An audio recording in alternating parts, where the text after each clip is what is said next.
We're live. What's going on, guys? Welcome to episode 99, Menace and the Man, Stan the Man, Dennis the Menace Bermudez, and we're joined by... Whoa, fuck off. I thought you were going to do the intro you talked about. Oh, I was about to do it for Diego. Oh, okay. Yeah, and you just totally botched that. But Diego Brandao, welcome to Menace and the Man. Thank you, sir. How you guys doing? Diego, what's up, dude? You look dope with the long hair, dude.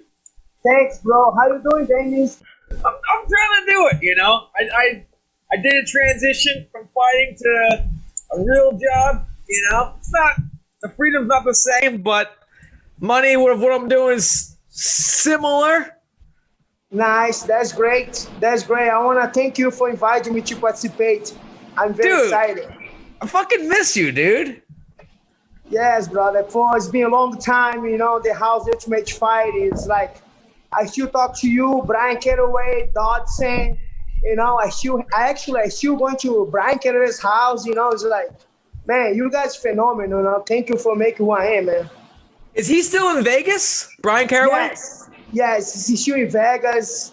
I go there sometimes, train with them, they train me too, So you're all over. You train mainly at Jackson Wink, right? Yes, I train at Jackson. Where else do you train?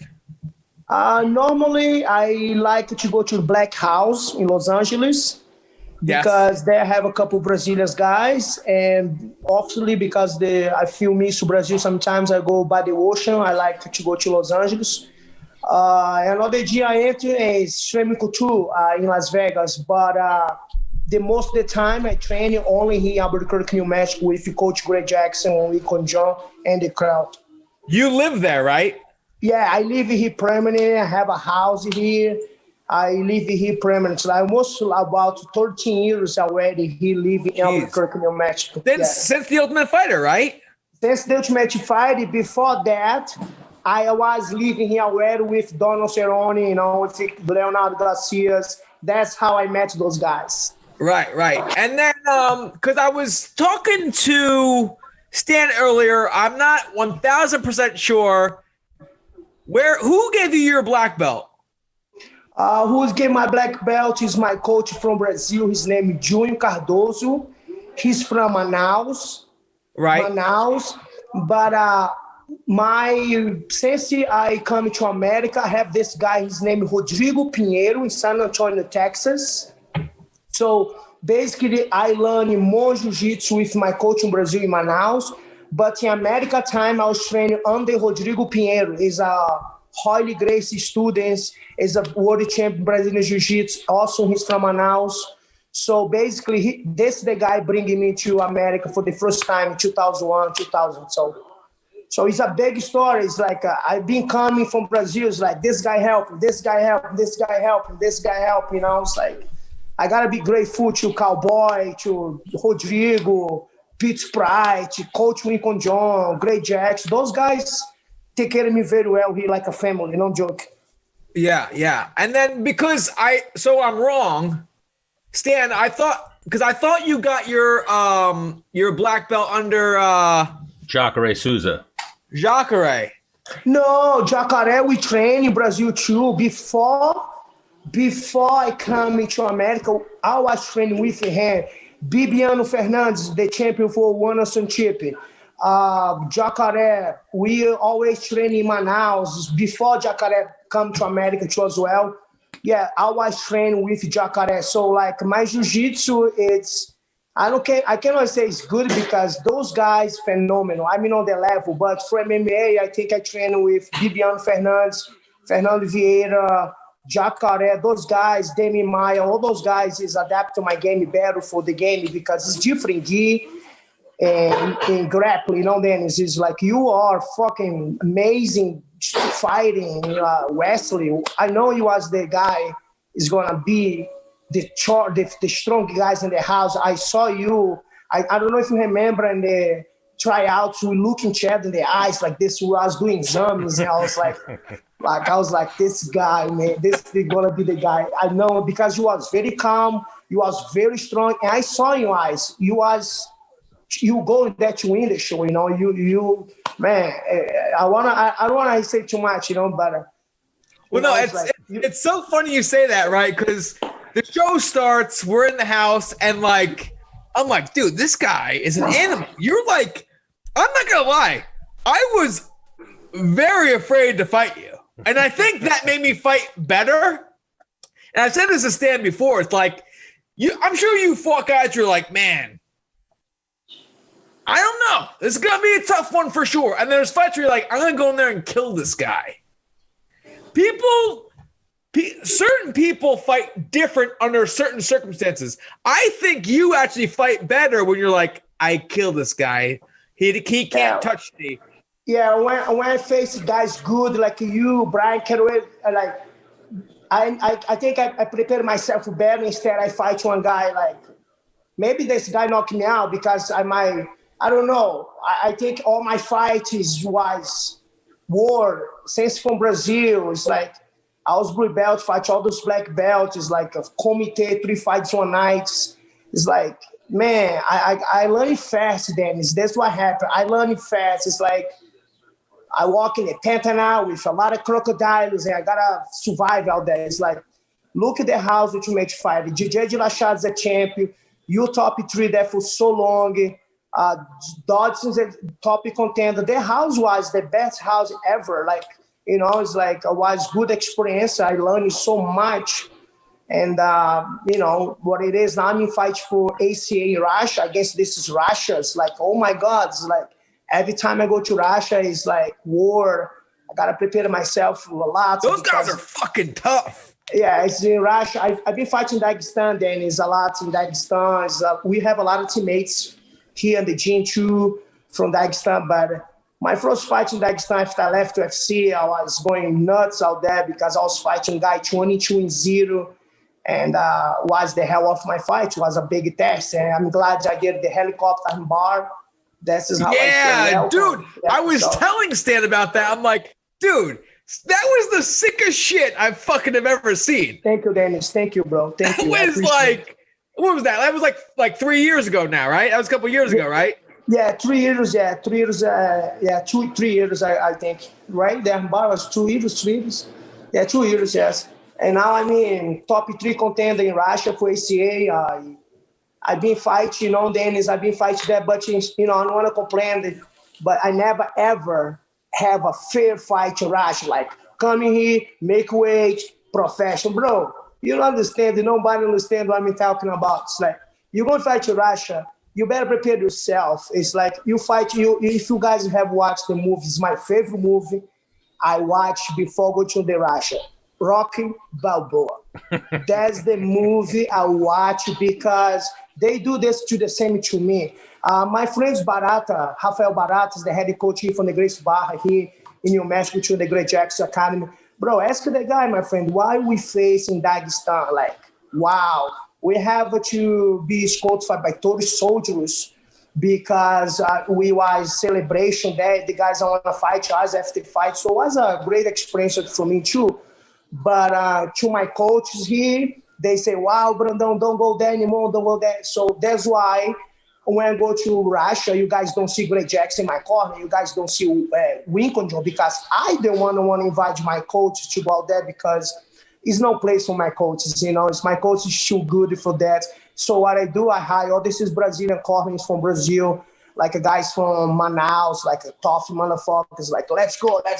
Hang on, I don't want to like. Greg Johnson's he's like a civilian, right? He wants to move and do the right thing, but the dude you roll with in Brazil, like if shit goes down, like it's going down. You got like gangsters with you. That's what you're saying, right? Kinda. I don't want to say that, but it's kind of like I feel if I bring a coach who can join this Russia, come in my room, we break my door dance in the week of the fight. They did this before.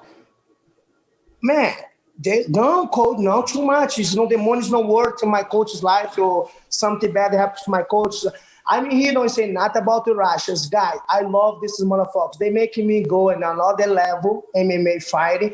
If I fight in Bellator today, UFC, I think I'm going to do very well because the type of kind of fighters I've been fighting out there. I don't know if those guys take steroids. I don't know. But those motherfuckers looks like a hook, looks like a carving man's, like look strong, you know. So that's why I've been learning so much against them. The reason I bring the Brazilians is because they make me more confident. It's like, no, Diego, come down, don't worry. You know, it's like, you know, America is, we choose with crazy people, crazy things, crazy guys. Like the first fight I was there, I was thinking, what the hell is that?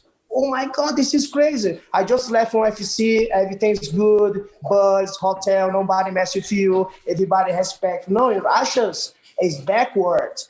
And now they fight you up, and they want you fight, I try to jump the cage, what they do? They put me back inside the cage. They say, no, you gotta fight. They say, no, I don't wanna fight. Everything's going down now. They have to. Hang on, you try to get out of the cage so you didn't have to fight? Yes, one time, that what happened in my fight against Ahmed Ali. Is this kid is fighting now in the PLF. Against this guy, I dropped him in the first round, and the second round, he's headbutt me. I headbutt him back. So the people started to throw bottles and glasses inside the ring. So what I did, I jumped off the cage because what I expect coming from inside, like shot or somebody do something bad damage. So I jumped off the cage to protect myself. But those Russians, my securities, start to fight against the Russians. So I don't know which way I go. I'm a Brazilian, so the Russians are killing each other here. My security got his ass kicked. My private security, he's like lost me for a little while. And then this is how the soldiers came to protect us because the situation was out of control. Very Did you bad. finish the fight? No, the fight was DQ because I jumped off the cage. But they give it to Dagestan kid. But, you know, the Khabib's daddy was there at the time. He said, I don't like a Diego jump off the cage, but at the same time, you guys give respect to the fight, you throw bottles on the guy. He was doing headbutt. It's like, was dirty fight, you know, and it's like, I never go back to Khabib was going for the other guy. He wasn't on your side at all. No, he just say that's no cool. You know, that is Khabib. He say that's no cool because they throw bottles inside the ring. Nobody. Right. He didn't like that. Yeah, they don't like that. And also, he don't like when he jumps in the cage too. So that's become the other. Well, I mean, what are you supposed to do? Dodge bottles? Bro, my securities lost their control. My corner, barata, man, it's so much things happen. I'm writing a book about this shit because, man, you're gonna write a book. Fuck yeah, because man, you should. It's a lot. I want to tell you guys, like when I go to Russia, fight, I want to come back home. You know, I mean, think I'm in CIA. I prepare myself like, fuck no, I'm gonna be calm. And but they treated me very good now after that happened. Now it's different level. Now, no, Diego, welcome. You know, I fight in Chechnya in front of presidents. No problem, man. No problem. And just Dagestan, I don't go there because it's too deep, you know, so it's too far away from me and go to Dagestan, you know, so, but I'm happy being there with them, fighting ACA, so I'm top 3, like I say, soon I fight for the title. This is my goal, fight for the title, you know. Yeah, because my teammate Chris Wade, he fought a few Dagestanians, right, Stan? Yeah, he fought Islam. He fought Rustam Kabilov. Yeah, he fought a few of them. Tough guys. Yeah. And like going like in the UFC and like prior to the fight on Instagram, all social media, they were like, "You're shit. You suck." Da da da. Chris goes in there, gives them a good fight, and then like now Russians love him. Chris Wade's like an adopted son. Yeah. So. You know, after the helicopter and barrel, I was driving, they all loving, teaching all the kids, all the Khabib gym, I was around. I was like, Barata, we make. Now we king. You know, because before that was tough. You know, I'm going to say I was scared because I know I like to fight. But my first fight, I don't want to lie to you guys, it was very intense. I can say like intense. I don't know what's going to happen. Those guys break all door already, try to mess with your eyes. So, you know, can you imagine, bro, you're going to fight in Dagestan, somebody break your door, try to mess with you, like, because we talk shit on the internet. So that's why it happened. The guy say shit on the internet, I was there playing too. I was playing the game. I thought they were going to get very emotional to come into my hotel, and I was like, you know, this is why my coach don't like me going there too much, because it's serious there in Russia, you know. Because you, I mean, correct me if I'm wrong, you're kind of an emotional fighter. Like, you like to be like, I really fucking don't like you. I want to hurt you bad. You know, I remember, like, before our fight, right? You're like, Danish, I heard you talking shit, man. You're drinking. I'm like, what? I'm like, I didn't say it. And I remember the camera zoomed on me, and I was like what? You know, it's like, I remember the days, like, I think you guys was partying in the house the night before. You guys finished the show. It was my last fight. We were partying, yeah. Mayhem come to the house with the bike. And then they say like this, let's don't let Diego Brandao sleep. They like, you know, this was the plan. Who said that? Like, the Mayhem say, let's keep it playing. Let's keep it. If you watch the whole show, you can see in the end. Mayhem say, don't let Diego sleep. And DJ Lachate entered with me to ask if I was doing right. I was like, pushing the wall. Yes, I was right. I'm right. Because I'm sorry, Dennis, but I just want to tell you right now in front of everybody, bro, it's just like a show. I was like, I want to win the show. I know you're a big competition guy. I know you understand that part. You know, it's like, now we're here friendly. Like I said, man, it's like all competitions, you know, but it was fun. Then it's like, when, like I say, man, like, when I saw you for the first time, I know you're gonna be in the finale. I know you back was this side. You back. Look at you, bro. You take. You say this guy's gonna be the wrestler. You know, I think he was doing exams in Las Vegas. You know, but that day I said, Dennis, I heard you. I was like a little bit off, you know, but I was like, I'm sorry about that, bro. Because it made me look like I was like, hang on, I'm not gonna lie, I was scared. I'm like, what? This guy's mad at me? What the fuck? But I was just like, I remember putting him in. I'm like, I didn't say anything about this guy, so it made me look like I'm like, whoa, like, whoa. I was trying to like look kind of tough, like he's lying to cheer, like, whoa. You know? Yeah, Dennis. Made me treat like a motherfucker. I'm like, this guy's gonna actually try to kill me. Dennis trying to look tough, and then he's like, I didn't say that. I didn't say that.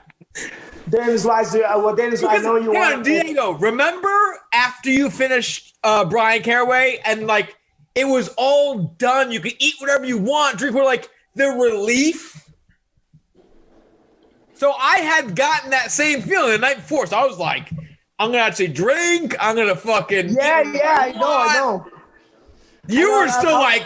You were probably like, yeah, I was dying. Ice cubes. Like, you know, that's the part I want you understand. Everybody understands. Like that way, I was hungry for 6 weeks. Like all those guys party. I was like, I was in my mind. I think I was fighting everybody. You know, like I want to win the show. No, this is against me. No, I gotta win the show. I gotta come down. I gotta win the show. But at the time, I was thinking like more mentally gaming. Because I thought I was the only one now to win the show. I think it was playing for Mayhem, and also for was Brian Caraway too, you know, because he was afraid, like you coach the head ball guy. He's like, Diego too, you know, like, you know, so it's just like more mental tough game what I learned for the Ultimate Fighter, because after that we had to eat, drink, and party, you know. Like, I was looking for you in the after party, like to take a picture with you, you know. It's like, man, it was a great time. And this time was Dana gave us $500 to spend at the strip club. Uh-huh. So I was like, you know what? because I had been to the strip club. I was like, I'm going to make this last. I'm like, I'm going to make this money last. I'm going to have a good time, you know? So I get one lap dance. I'm like, all right, cool. And then 2 girls come up to me. I'm like, okay, 2. So I get 2 lap dances, right? And they're like, all right, pay. I'm like, my coins fell out of my pocket or some shit. I had to pay out of my own pocket for a double. I was like, no! I was so fucking pissed. Oh, man, sorry. Ruined my night. I mean, it didn't ruin my night, but like, I was like, fuck. Yeah, it was a great time, right, bro? Was a great time. I after we get off the house, I just want to eat the McDonald's with Dodson. We went straight to the McDonald's because we passed by the McDonald's every day. And since I'm in Brasilia, I was telling Dodson, Man, when I get off this fucking house, I just want to eat McDonald's, bro. I just want to McDonald's. And then we enter the McDonald's, and then we met you guys in the bus, in the hotel in Palmas, and then we went to the after party. But what's your drink? What do you drink? You drink? No? No, I don't drink alcohol. Did you used to? What was your? Yeah, we used to use since I was 22. I was drink a little bit like normal social, but right now I'm, I try to get back in the track. My last chance. I'm 33 right now. I wanna do good until 40. Try to eat very healthy right now. Try to sleep early. Try to try to be on track. But not against guys. I love party. I love drink. I'm a Brazilian. Don't forget that. But right now it's just like I'm trying to do good, Dennis. I try to hit one more time. Goal task at hand. Yes, I want to do it one more time. Like before I go to Brazil, hopefully I'll be able to open my school in Brazil, my city, Brandão, and hopefully you can come to the beach and hanging out in my school. It's gonna be more than welcome. And more the pleasure to have you in my school, brother. No problem. So when you're 40, you're gonna have your own. Yeah, this is my goal. Yeah, I wanna work in management. Like the way I come in from, Dennis, is like I have a friend to helping me to become a visa, take my visa to come to America. So I wanna be able to go to Brazil and be the same guy to help others now. Because in Brazil, Dennis, we have a lot of talent in jiu-jitsu, in basketball, and judo, and any kind of sport, but you don't have opportunity. We don't have a lot of opportunity. I want to be this guy too. Yeah, bull riding, exactly. We have a world champion from that. So I want to be able to be the MMA jiu-jitsu people, to be this transaction to Jackson Academy. So this is one of my third dream. After becoming champion Russia one more time, in the name of Jesus Christ, I think I'm close. I'm top 3 right there. And now, so I got to do better, I guess, this year. Actually, this year was bad, I'm sure, for everybody. I stayed here in Albuquerque for 8 months, training on traveling. So I kind of like, kind of like get overtraining, basically. But no excuses. I want to come back very strong next year. But this is the goal right now, bring this is new talents. This is new Vanderlei Silva, new Brandão, new Jacksons, new guys from Brazil to Jackson's MMA. To become fighting Rising, maybe FC. I don't know. My name is my city. My city is small, Dennis. It's like Albuquerque, New Mexico, very small. It's not like a New York, like São Paulo, So, people looking for me in my town. So I want to do better for them in my town. You know what I mean? Yeah. So, bro. Are you friends with John Jones at all? Yes, I'm friends with everybody, John Johnson, BJ Penn, everybody when they come to the gym. Everybody, I've been here for 13 years, I have my friends, like, I know for a long time, Michelle, Holly, Coach Greg Jackson, Con John. I also sponsor those guys, not here anymore. Well, Diego, we need to get all those guys on this show. Well, wait, is BJ Penn's in Albuquerque right now? No, he's come, though, right? Yeah, he's not here now, but when they came, they've been training. We hanging out a lot. We train a lot of jiu-jitsu. That guy is for me, is good jiu-jitsu grappler, man. BJ Penn. It's phenomenal. Because he got his black belt in 3 years, right? Bro, the guy entered to Brazil and the Jose Aldo school smash everybody. Who's everybody? Louro, Shaolin, all those guys. Man, on that Pedernero have to give the black belt for the kids. This is how he become. And also, BJ Penn becoming world champion in Brazil. There's double charge, It's like, fuck, give me the black belt for the gentleman, please, because the guy deserve. And I agree, because for you be world champion in jiu-jitsu in Brazil is very tough. I never have a success in jiu-jitsu. That's why I jumped to MMA, because I'm telling you, it's very high level. What's the best you did in Brazil? I'm sorry? What's the best you did in Brazil? I'm going to tell you, for you, be honest, is Manaus, because I think it's more hard. But Rio de Janeiro, São Paulo, they have now, they balance, after Holy Grace, all those guys leave to America. Now they're all here in America. So now they have another teams coming up there, but the biggest team is in Brazil is Grace Barra and Grace Maitá. I coming from Grace Maitá with Holy, Xande, Saulo, Rodrigo Pinheiro, Holy Grace. That's the family I train in Rio de Janeiro, but yeah. But jiu-jitsu was my number one weapon I have when I go fight. I prepare myself a lot with gi instead of no gi. You know what I mean? For my fights. Really? For your fights? Yes. Yeah, because especially against your wrestlers, you know, it's like if I fight your wrestler, I cannot scramble the wrestler. So I needed to do my gi for hold you, you know. So this is how I think. You know, it's like you train for, I want to tell you one thing good you did, like we passed. But on the finale, you train very well because of my overhand, you dock your head twice there. And you coach, yeah, we got it. Diego, so I can't tell you what I did in the finale. I was just my body was just reacting to the threat that was being opposed. I don't know if you remember, like all the time I over here, you dock the head. I mean, so I gotta go jiu-jitsu on this guy. I gotta go jiu-jitsu because if I go wrestling, feel more, I'm gonna get tired because you was better than me in wrestling. So that's why I do more jiu-jitsu because if the thing get hot, I go to jiu-jitsu because 20 years training jiu-jitsu. I'm sure he's training for 10 years. So I'm going to have advantage on him. So this is my strategy against the wrestlers, you know, because I cannot wrestle. You guys like... Because I remember preparing for the fight, I'm like, this guy is, even though he's knocking out everybody, he's a black belt. He's dangerous at jiu-jitsu. So like, let's stay tight, let's whatever. And then when I dropped you, I was like, this man is dead. Let me finish him off. And that's where, because I was going like this. And then I'm like, you were moving. So I was like, let me hold him. And that's when I, boom, yeah. Like, that's the most flawless, like, except for the tornado fucking armbar. Stan, have you seen a better armbar? Like, I flipped over the whole nine. It was, especially at what was at stake and what had happened prior. Well, even that you rocked him, Diego, his jiu-jitsu, he went on autopilot and was like, nope, taking this arm, got this, you know? Was that autopilot? Because Diego, you rocked me, right? Yeah. I don't know what, like, I lost like 10 seconds of the fight, right? I remember coming to it, my coach being like, wrestle here. And I was standing up and like blocking your hands. I was like, what the fuck? Yeah, well, I heard that. But at the time you knocked me down there too, I remember only one thing, my legs were shocking.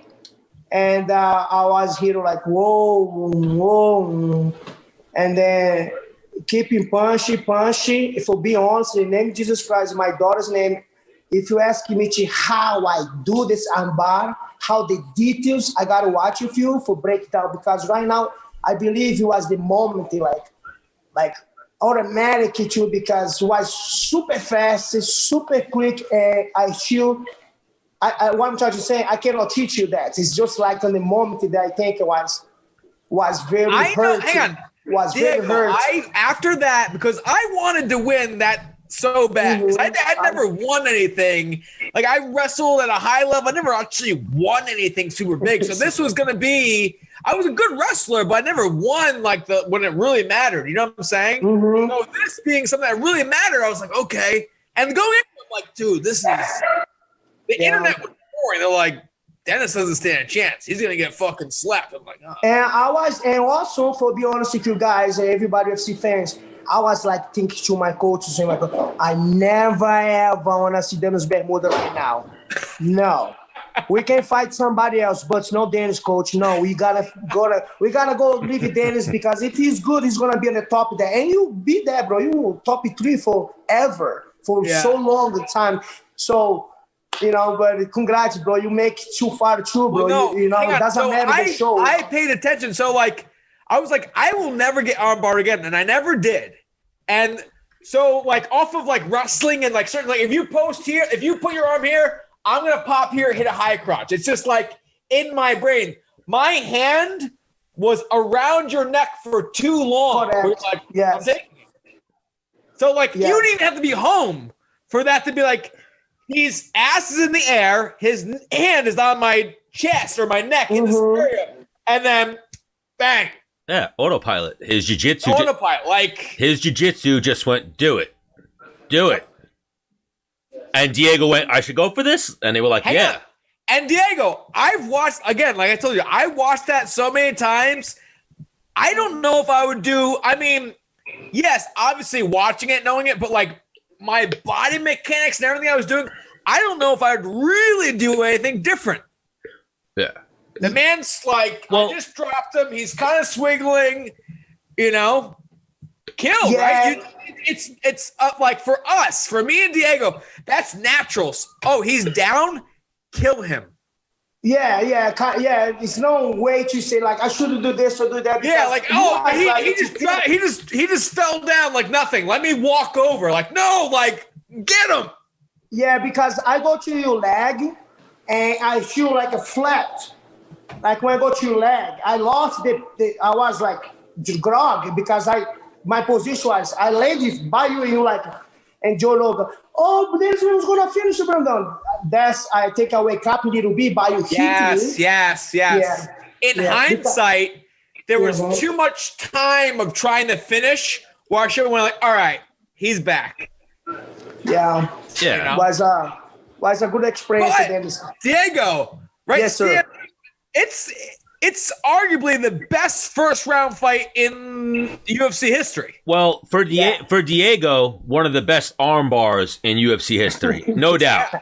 One of the best comebacks because it looked like at that moment he was an arm bar finish, and then for that one round, I've heard many people say that's the greatest one round fight in UFC history.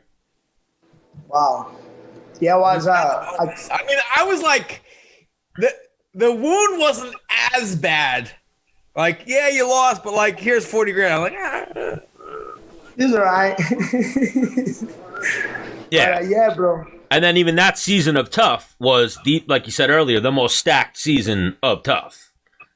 And you even look like now you look at it in hindsight, Dillashaw, Johnny Bedford is now the bare knuckle champion. Yep. Diego is still fighting in Russia, killed it in the UFC. Dennis had his UFC career, retired now. What's his name? Dodson, killing it. Dodson's still in the UFC, right? Did Brian get cut from the UFC? Caraway got cut from the UFC, Yeah, he got caught for his series, but he's still working hard. I don't understand it. He's a phenomenon. He's sure have a chance to be champion. He was in like the top 20 for. Well, no, he said when he was on the show with us, Dennis, he got caught up in the politics because he was Misha's manager. So he developed this relationship with the matchmakers that when it came time for him to talk about his fighting, they were like, no. Remember how you were being a dick with Misha? Fuck you. We're giving you fucking... Oh, that's right. Bad stylistic I don't know matchups. that. Yeah, they were giving him bad stylistic matchups, and then I think his cut was like, really? They cut him? He didn't go on a losing streak or anything like that. He had no... He just lost a fight. Had no problems, no drugs, legal trouble, anything like that, and he was just cut. Wow. Yeah. But Diego, you get why he got cut? I'm sorry? Do you get why he got cut? No, actually, I get upset when he get caught. I don't understand how. No. Hang on. So he was like, you know how your manager deals with the UFC? He was dealing with the UFC for Misha. He was her manager. So he was being a dick to the UFC. And then when he got a fight, they were like, nah, remember you being a dick before? You lost. Sorry, you got to go. Oh, I see. And then she left him. I don't mean to laugh. She's had a kid.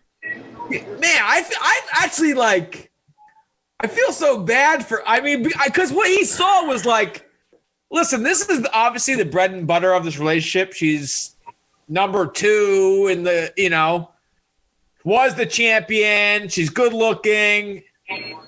He invested everything into her and like kind of put himself to the side, and it double burned him, right? 100%. I see.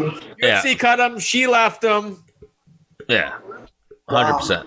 Not that she's a bad person, but like no, just unfortunate circumstances for him, especially with his fighting career. I saw a picture of him. He gained some weight, which is going to happen to all of us when you stop fighting. But his new girlfriend isn't. No, good looking. And even that, we have to get Brian Caraway back on. When we had him on, he's happy. Seems like he's doing good. He's doing, He's got some weird, like his wrestling. So like Diego's very good at jiu-jitsu. I'm very good at wrestling. Brian is like, the way he transitions his wrestling to his jiu-jitsu is... Caraway is like a really good grappler. Yes. Like he could do it all. Diego never gave him a chance. He was like...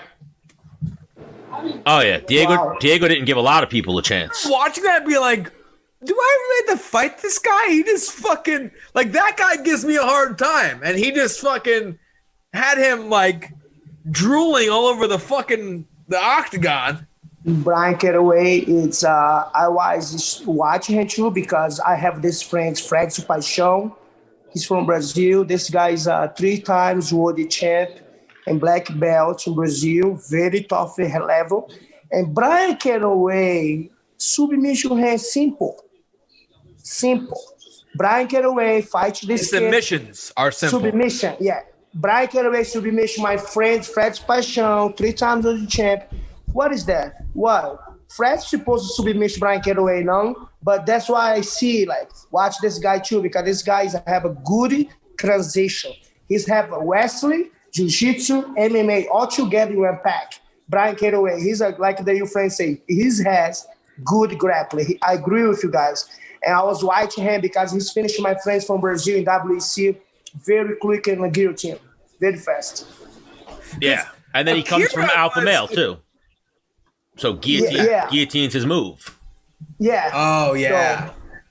So Brian Caraway, I always was looking for him too, but, you know, for Brian Caraway, I was having to fight him stand. I ever want to go to the grappling with him because I know it's going to be a trouble for me to go because he's good on that situation. And Menace, you said Akira, if there were any 2 guys that came off in the house as like the 2, I don't want to run into this guy in the street. The third will be Johnny Bedford, but the other 2 were Diego and Akira. Oh, Akira! Oh my God, Akira is so crazy. He's the best. I have definitely got to get him on the show because he was. I remember trying out for the show, and I was kind of like, I don't know. I ended up buddy with him, and we were like in Vegas, like, no worry, man. I know this guy.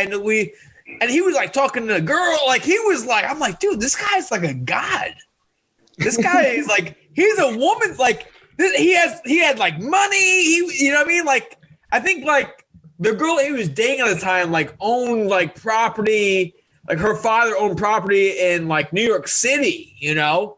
And he was like, yeah, I just, I traveled, I fight, And I remember him like just talking to girls. I'm like, dude, this guy is like, I want to be this guy because his accent, right? He's actually very intelligent.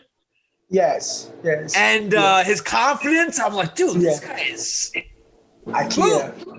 And then he tried like fuck with me in the house a little bit. I'm like, dude, you're not this, like the camera being on, like you're a different person than like hanging out in Vegas for sure.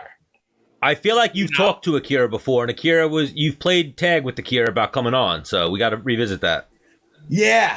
No, because he's also fucking hilarious, right? Yeah, Diego? Yeah, he's smart, bro. He's know how to play a little bit, how to insult a little bit. It's like, for me, he was very funny too in the house, because he always like, try to his brain's constantly going. Yeah, he's always trying to mess with everybody. He always try to do something. He cannot stop. Right. He was taking diuretics. Yeah, he was singing like what's the shit that makes you shit? Diuretics. Oh no, no, not diuretics. What is laxatives. It? Laxatives. Yeah. He was taking laxatives to make weight. And I'm like, dude, you're kidding me, right? Yeah, he suffered for making his way. I was in the house with him. He was dying for making his way against you fight.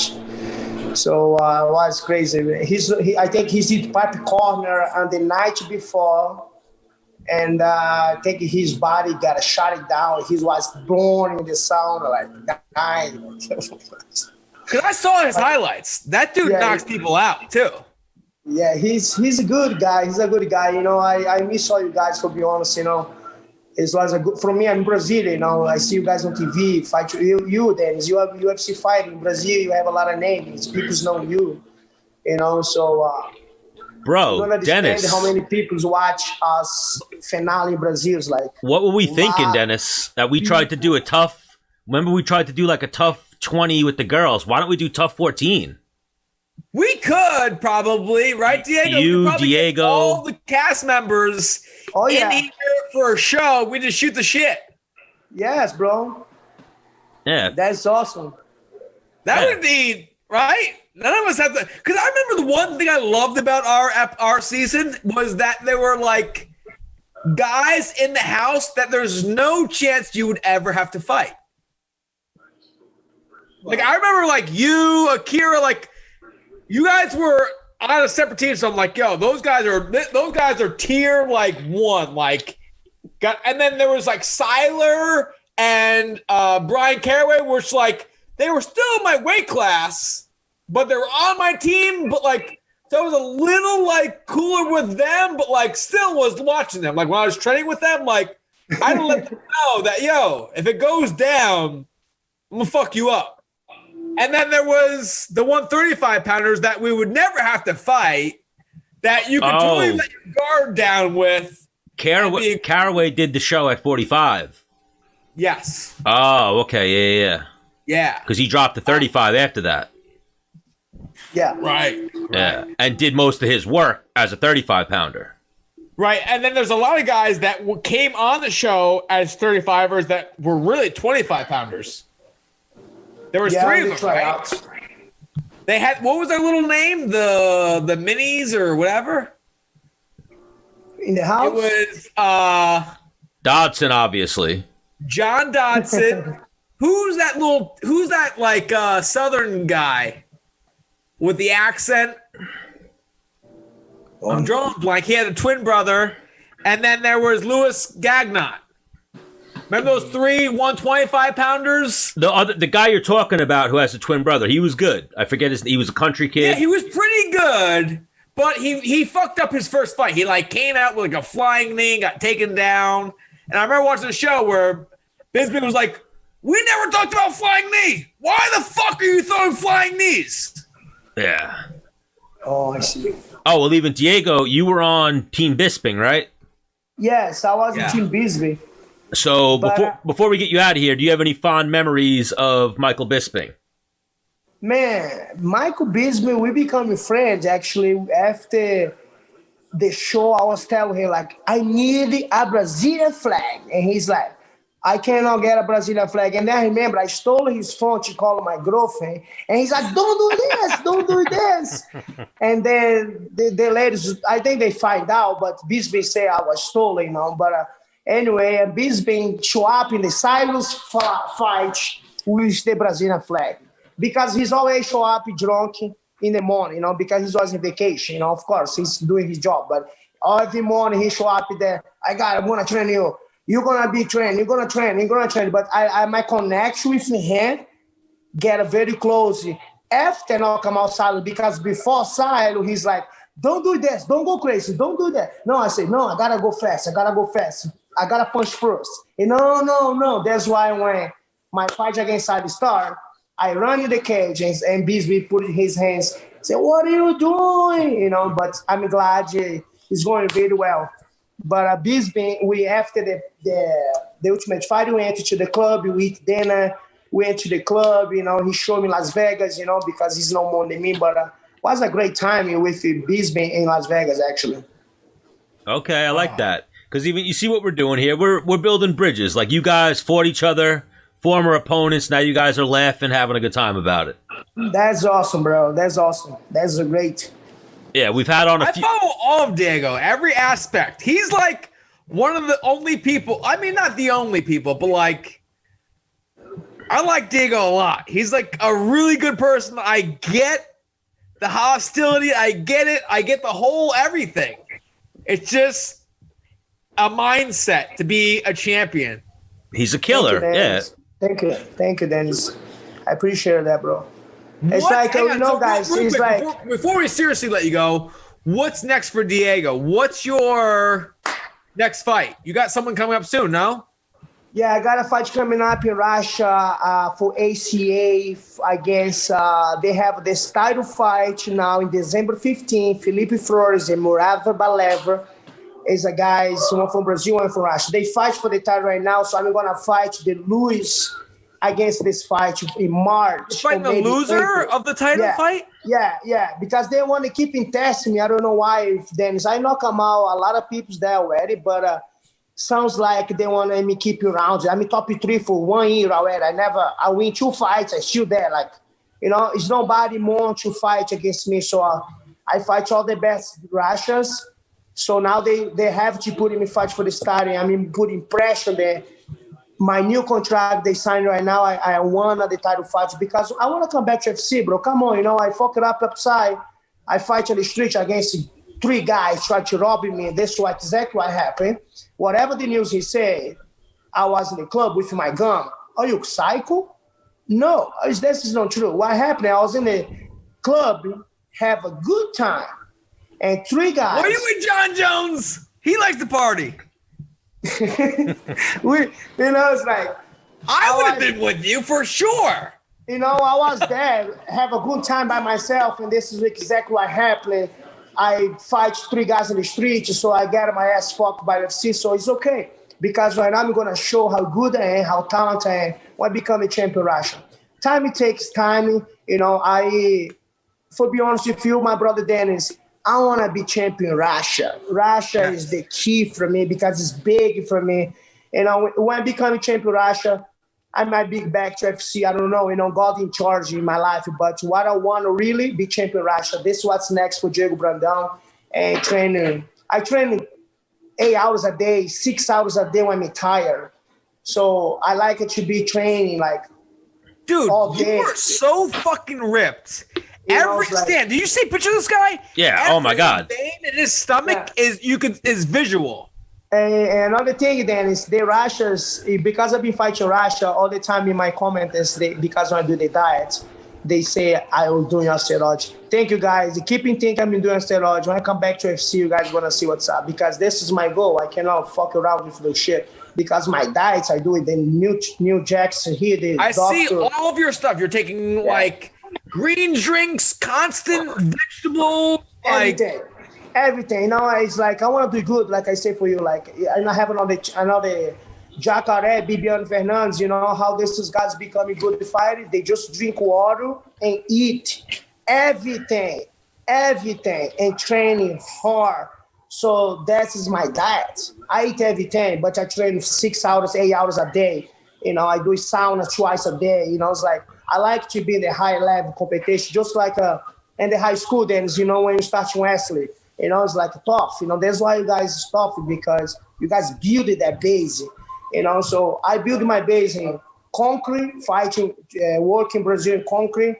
I build my base fighting against the best guys in the world, including you, Dennis Bermudez.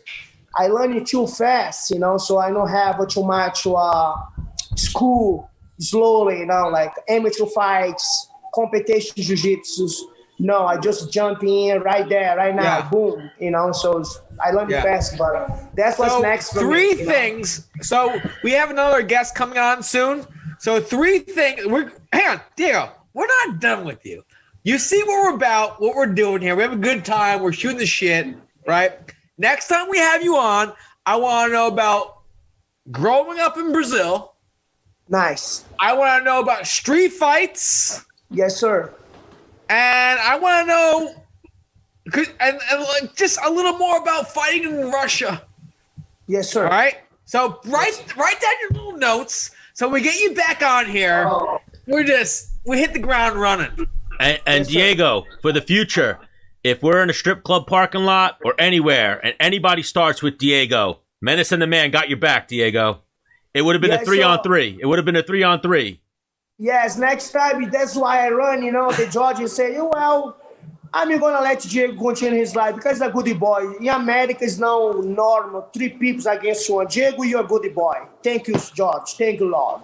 Yeah. But it's too late for UFC, So anyway, I'm happy, whatever happened. I'm so thank you good for Dana White, Shanshare UFC, everybody that you make who I am, because the type of kind of money I make in Russia right now, is because my boys, ex-boys, I'm gonna call them out, because UFC, I make them much money rushes, because all the Brazilians make $5,000, $10,000. They ask me how much money make. I never tell them, because you cannot tell me about how much money I make. This is too much for you, Do your job, knock some motherfuckers out, and you get paid, like a Mike Tyson, So this is how I think.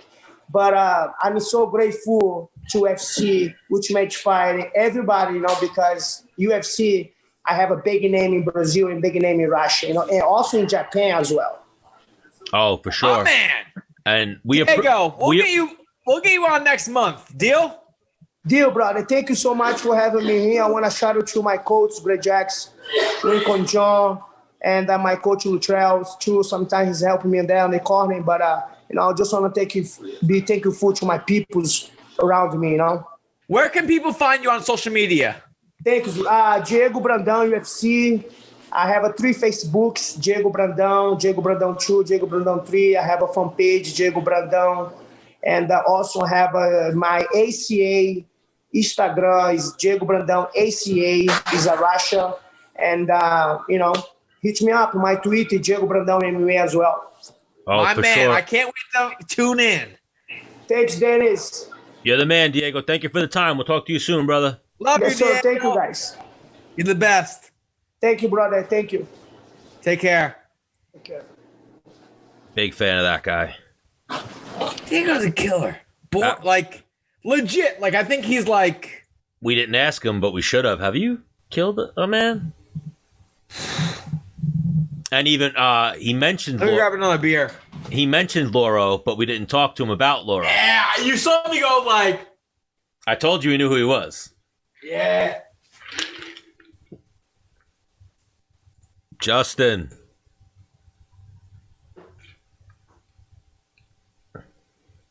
Hey, can you hear me? Yep, we got you. Hey, what's up, guys? Sorry to keep you waiting. Diego Brandao was going nuts. Oh, real? What'd you guys get into? Well, just him and Menace were broing out. They punched each other. They tried to kill each other one time. Justin. Oh, cool. If you asked me if Diego Brandao has killed a man, I'd or if you're like, yo, he killed a man. Do you believe that? Yeah. Happens. Yeah, he probably did.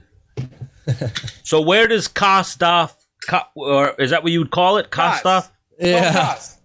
Well, what is the DFF?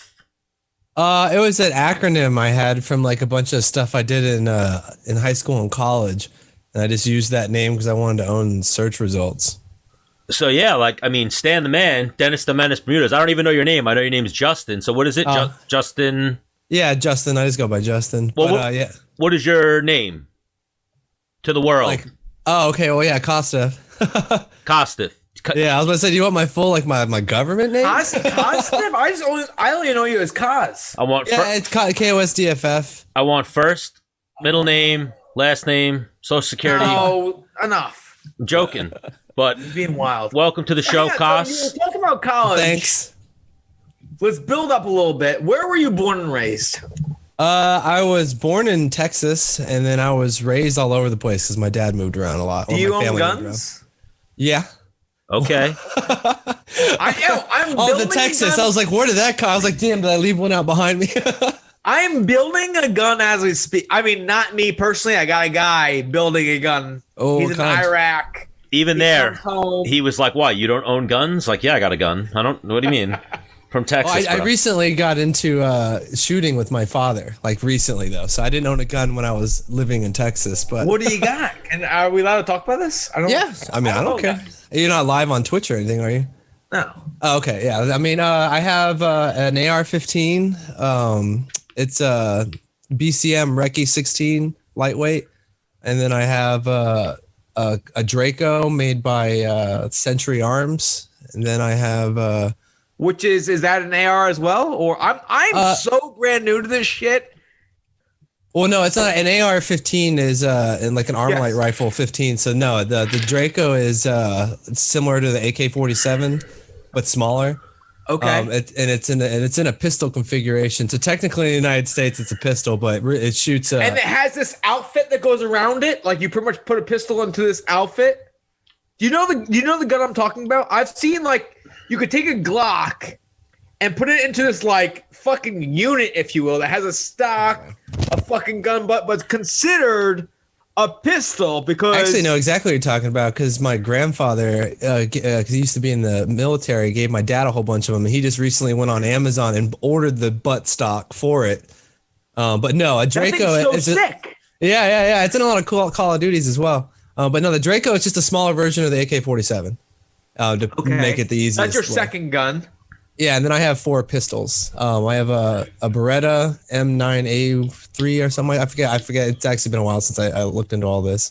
And then I have a couple Smith & Wessons. And then I have an old 1911 by, I want to say also Beretta. But now it might because the thing is... Wait, Dennis, you were like, do you have a gun? He was like, I got an arsenal. Let me tell you about it. That's nothing. That's just because I got into shooting, and each one of those guns is a very different thing. So the AR-15, very easy to shoot, very scientific surgical weapon, and then the Draco, very hard to shoot, and then pistols are the most difficult. Hard to shoot. Yes. So because the recoil. Yeah, like for accuracy and stuff. So my dad's got some land, and my grandfathers and his father on both sides basically were in military, and they had a lot of guns. And my dad was, grew up hunting, and then recently I wanted to learn how to shoot. And because when you get older and you move away from your parents, it's been over a decade since I lived with them. You got to find things to do with your parents, and we're both. I've always wanted to get into that kind of stuff. And he's got land, so we don't have to go to a shooting range, and he's got his own shooting range. So we went out. I go out there and basically train with these to get good with them. And it's just for fun. Like we only shoot targets. They're not self-defense weapons. Or anything. I could use them for that. If shit hits the fan, you're not gonna be like, oh, I have this thing, but I don't know how to use it. You know what I'm saying? Yeah. I mean, shit hits the fan. I mean, I don't carry, so it should hit the fan would have to happen at my house. What I'm saying is like, Korea is attacking. Oh no! I mean, you'll be like, okay. If Korea's attacking, go to my house, hunker down, and I dare a motherfucker to run on my property. Because anyone out there who's Korean, we love you guys. Don't do anything foolish. I know you just use them as I'm Chinese, so we don't really like the. Just kidding. Hang on, not too long ago, did we not have beef with Korea? I mean, I think North Korea, has beef with like. I mean, is that not Korea? World. I don't know. It's a political thing, but yeah, I mean, North Korea, without going into that whole conversation. Not North Korea, not Korea, anybody. I was joking. I was just joking. North Korea or China or Russia would most likely be the ones to invade, but either way, yeah, like I wouldn't stay here. I'd go up to my father's property, or he's got his other whatever. All right. But zombie apocalypse. Sorry. Yeah, that's a way better example because I don't think they'd even make it to our soil. We have a pretty badass military. Zombie apocalypse. Yeah, I'd be going to his house. Tell you what, the zombie apocalypse can start in like Canada because I don't think they could have guns there. I think they can. I mean, there's definitely guns in Canada. Yes, but I think it's against like the law to own one. Yes, I believe so. Yeah, I believe so. And they would come, down. I don't think. But even a question I could have for Justin. Colorado would probably stop a lot of zombies. Are you a Call of Duty player? I mean, yeah, I love Call of Duty. So now, when you started going from gaming to actually shooting, did you find it to have any help, if you will? Not at all. Not at all. Yeah, no. That's a video game. Yeah. I would say maybe the only thing that could maybe happen is like, if you were in a situation where you had to move objectively while you were trying to advance on an enemy like North Korea or zombies, maybe some kind of, being able to control lines of sight while moving.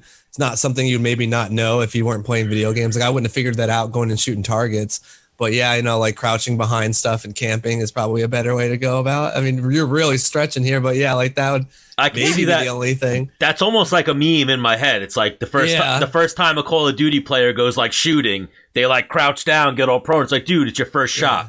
Just fucking shoot the gun.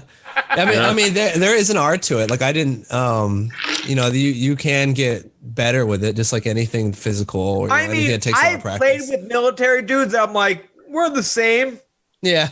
Like they're way in a video better. game.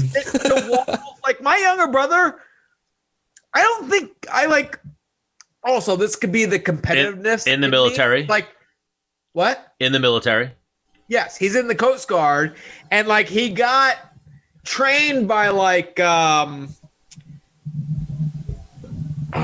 with like essentially assassins, you know? Yeah. And you know, they showed him how to clear rooms and shit like that, and like I feel like his like gaming ability like went like I'm like, what the fuck? I'm not sure he was in the Coast Guard then. Well, no, I mean he was in the Coast Guard where they clear boats. He was, like for like pirates and stuff. Oh yeah, like, that makes sense. You got a shotgun, you got this gun, I got this. Yeah, they have rooms, and I didn't think they have on a boat.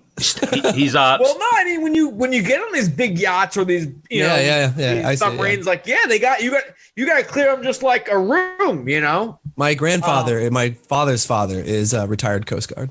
Well, yeah, being stationed in Hawaii, that's probably the job. Yeah, I think he was in Alaska. When Jay was in Key West, that's when he was doing that shit. Oh, so Key West, like South, like because I don't know. I mean, listen, I don't want to get political, but I don't know if it's Obama or if it's already there, but there was a law that if a Cuban makes it onto American soil, we give them like 15 grand and like, yep, you're allowed to live here. All right. So Jay was pulling over like a one-seater, two-seater jet ski with 9 people on it. Like, hey guys, get on the boat. We got to bring you back to where you came from. Yeah, like in Coneheads. Like, I went into his like I don't know, barracks, headquarters, whatever you want to call it, and like they have pictures of like the craziest shit they've seen trying to get over here. Like, Stan, I'm not kidding, a bathtub with a fucking motor on it. I'm sure. Yeah, no, they came over on rafts, whatever they put together. The Cuban, like wild shit, you know. So and there's a language barrier. So like Jay doesn't know fucking Spanish. So as soon as they get on the board, like, yo, fucking like hands, get on the ground, hands behind your back. And if they don't listen, like, you gotta throw these motherfuckers down, and you gotta check it. I'm like, Jay, like, I'm from the UFC, and you're badass. You know, I was like, all right, like, check. But then he got stationed in Miami. It was a lot less, and now he's in Hawaii. I don't even know.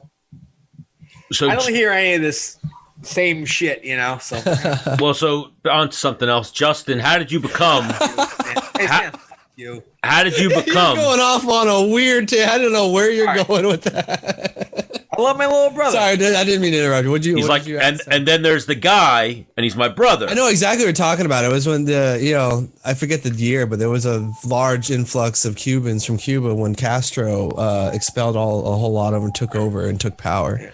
If that's what you're meaning, but yeah, so Stan's going into another thing. Hopefully, well, no, I'm immigration joking. Policy has. Hey, Justin, how did you meet Menace?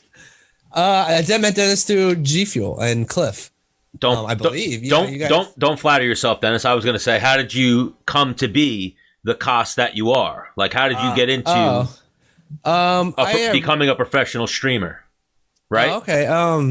Yeah, I mean, it was a long, long time ago, but I kind of fell into it. So after law school, I kind of dabbled in. Stop right there. Yep. I was gonna go there, like, because I've been to your house. I'm like, hang on, wait. You have a degree in law, and you're doing YouTube. I was I definitely fell into it by accident, and it was really, a bunch of just things that just happened. Like, I love to say that I planned all this or tried to do any of this or set out with a goal to do any of this. But really it was, I graduated in law school in 2012. I missed that really big recession. So it really hit, all the different areas of the economy, but really upper, like white collar workers, firms and things like that were not getting hired because they're giant investments, and you don't do that in a recession. It did last pretty long.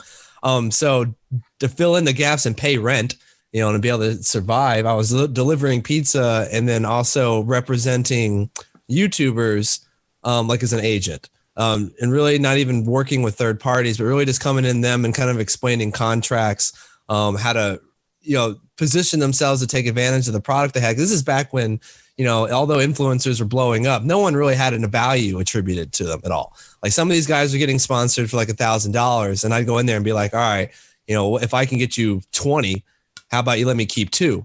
And they'd be like, okay. And I would do genuinely that style of work was what I was aiming to do. And in that way, I met a lot of other YouTubers like KOSDFF Silencer and Minnesota Burns and some of the other larger names that you might right recognize. now, real quick, Stan's brain's going. No, when he started naming names, I'm like, don't know them, but I hear everything else he's saying. KSI. Yeah, so these are these. No, these. I know KSI. And he didn't even say KSI. He said something. No. Mr. Technical Difficulty was probably the biggest YouTuber I met back then. But through that, I kind of was like, I wanted to get into that because there's a huge gap. Well, there's a whole bunch of people here in this giant industry that's about to explode, and none of them have any idea, how to read a contract or negotiate or do any of basically the business side of stuff. So I thought I could come in there and work on the back end and kind of represent people back then.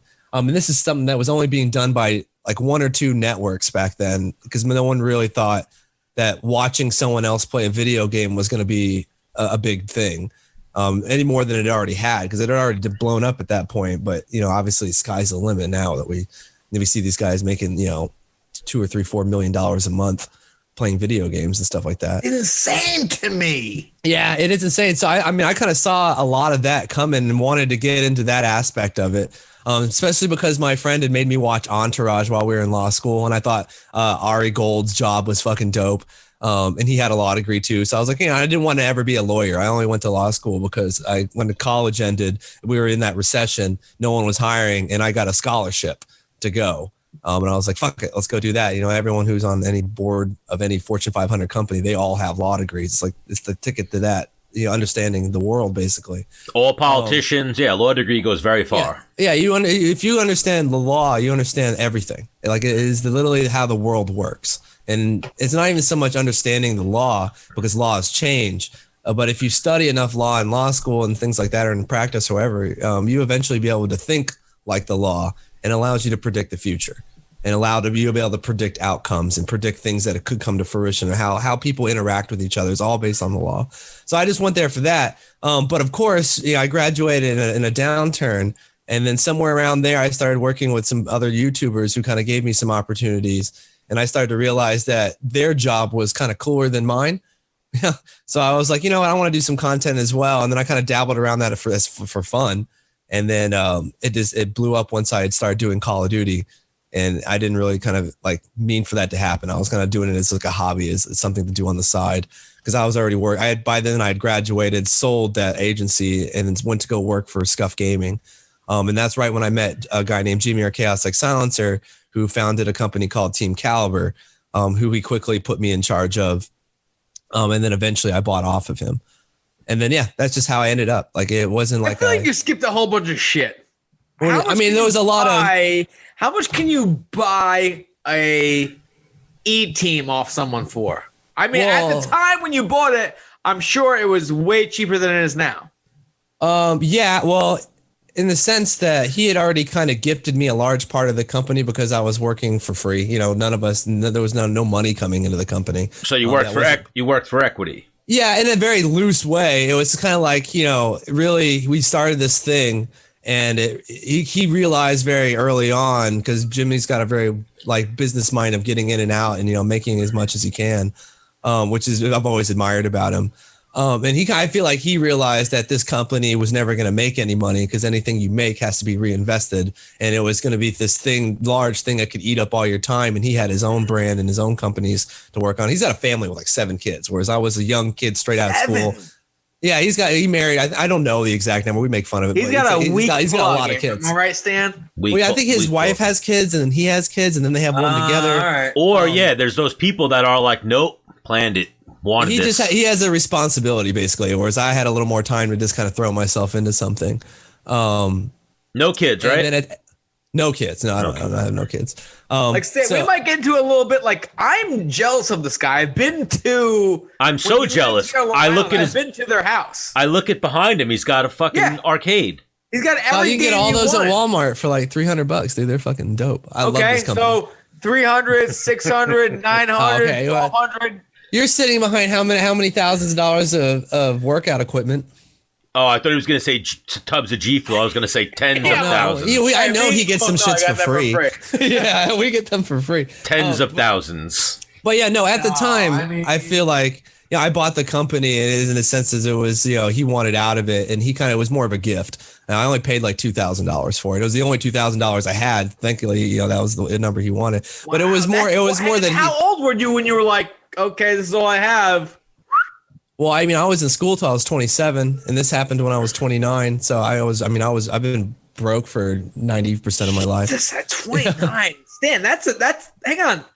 At 29 to give your last $2,000 to something you're like. Well, my channel was doing okay, so I had a decent amount of money coming in, and really what it was is I wanted to invest into the team house. And because I think I owned 90% of the company at that point, and he owned the other 10, I was like, well, you match, let's say if I invest, 1,000, can you match the 100? Whatever. And he was like, no, I kind of want to get out, or I don't remember the exact conversation. I was in a car driving. Whatever. But he basically said, and he was a very kind of like a father figure in a lot of ways, and, issuing me or, getting me into this industry. And I feel like, he wanted deep down out, and he wanted it to become my thing. So we landed on that figure really quickly. Like, this conversation was 5 minutes long. And then, I bought the team and then invested every bit of the YouTube money I had coming in, paying the rent and the salaries in the house of everything from Team Caliber, until we eventually met Cliff, who came to Atlanta and then got us our team house. And it was really at that point when we were able to, it freed up all our other sponsorship income to invest in esports teams and the brand. Wait, are you talking about the man, the myth, the legend, Cliff Morgan? Yeah, Big Cliff. That Big Cliff Gamma yes. CEO. Yeah. So Cliff is our hero. Like he is an amazing, no amount of praise could ever encapsulate. Cliff is a legend in fighting, and then he became almost like a mythological creature in gaming, I feel. Oh yeah. And like, I'd say like he's attained that, and people only realizing about 10% of what he actually does. Yeah. What he actually has done for gaming. Like the other 90%, the only people, like, we're the only ones who know about it. And that's hard. That's why I said you can't speak enough about how awesome Cliff is. Cause me and Stan want to get, we had our studio at G Fuel at Gamma Labs. We're like, oh man, our studio's here. Like, we're gonna crush it. But the thing is how Gamma Labs and G Fuel has turned. It's like, here's fighting, and like gaming is like, so it's like, we're like, man, we have these, we had like world champions. We're like, yo, what do you think? And they're like, did they game? We're like, well, yeah, they saw very early on the partnering up and giving a serious piece of the action to social media influencers and gaming creators. They hit a home run on that. Also, like, what happened was Cliff is not a greedy guy. With something expanding like that, he's no longer like the sole owner. Oh, not for some time, yeah. You need so much money, you know what I mean? Like, to realize the growth potential. Like, no, this is what we want, you know what I mean? So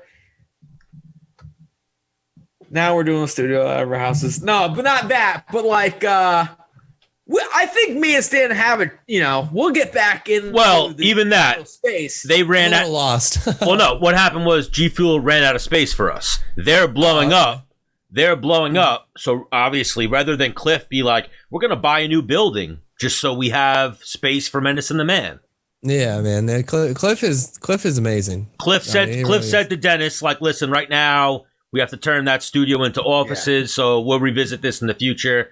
You guys will be good, right? And Dennis was like, yeah. Well, they bought that whole damn block last time I checked. Every single time I went to go visit there, they had bought a warehouse connected. They own the whole thing. It's insane. G Fuel is like, and I like I said, I spoke to you on the phone. I said, I started trading Cliff. And you're like, video games? I'm like, no, like network. He must suck video games. That was the joke. I was like, I made that joke. I was like, dude, Cliff's trash at video games. It makes sense. I figured that's what he was trying. Oh no, well, even I had the joke right there. I'm like, why the fuck would Dennis? You want him to be trash like that? I love Cliff to death, but my dude, he's not good at video games. That's but like it doesn't wane his enthusiasm or his hang addiction. on. So I mean, I remember speaking with you like.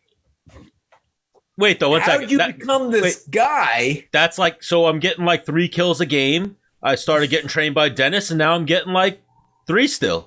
Yeah. I don't actually know if Dennis is any good. I've never even seen him play. Dennis is. Are we talking Fortnite? Or are we talking Call of Duty? Dennis Call is of Duty. I don't watch Fortnite. Jekyll and Hyde. Jekyll and Hyde. One game. Fuck off, Stan. I'm recently. Dennis I'm like is a 1. My kill ratio is like a 1. Is that Guinness World Record? Is that still the lemon juice from when we were up in New York doing the hide and seek or the thing? Bet your fucking bottom dollar it is. Yo, I remember that, dude. You were fucking crazy. Let me get a little more. That is a piece of history, dude. That was so long ago. That was so cool. We didn't, and no one expected you to do that. Me? And you did it. And you did it so fast. You did it twice.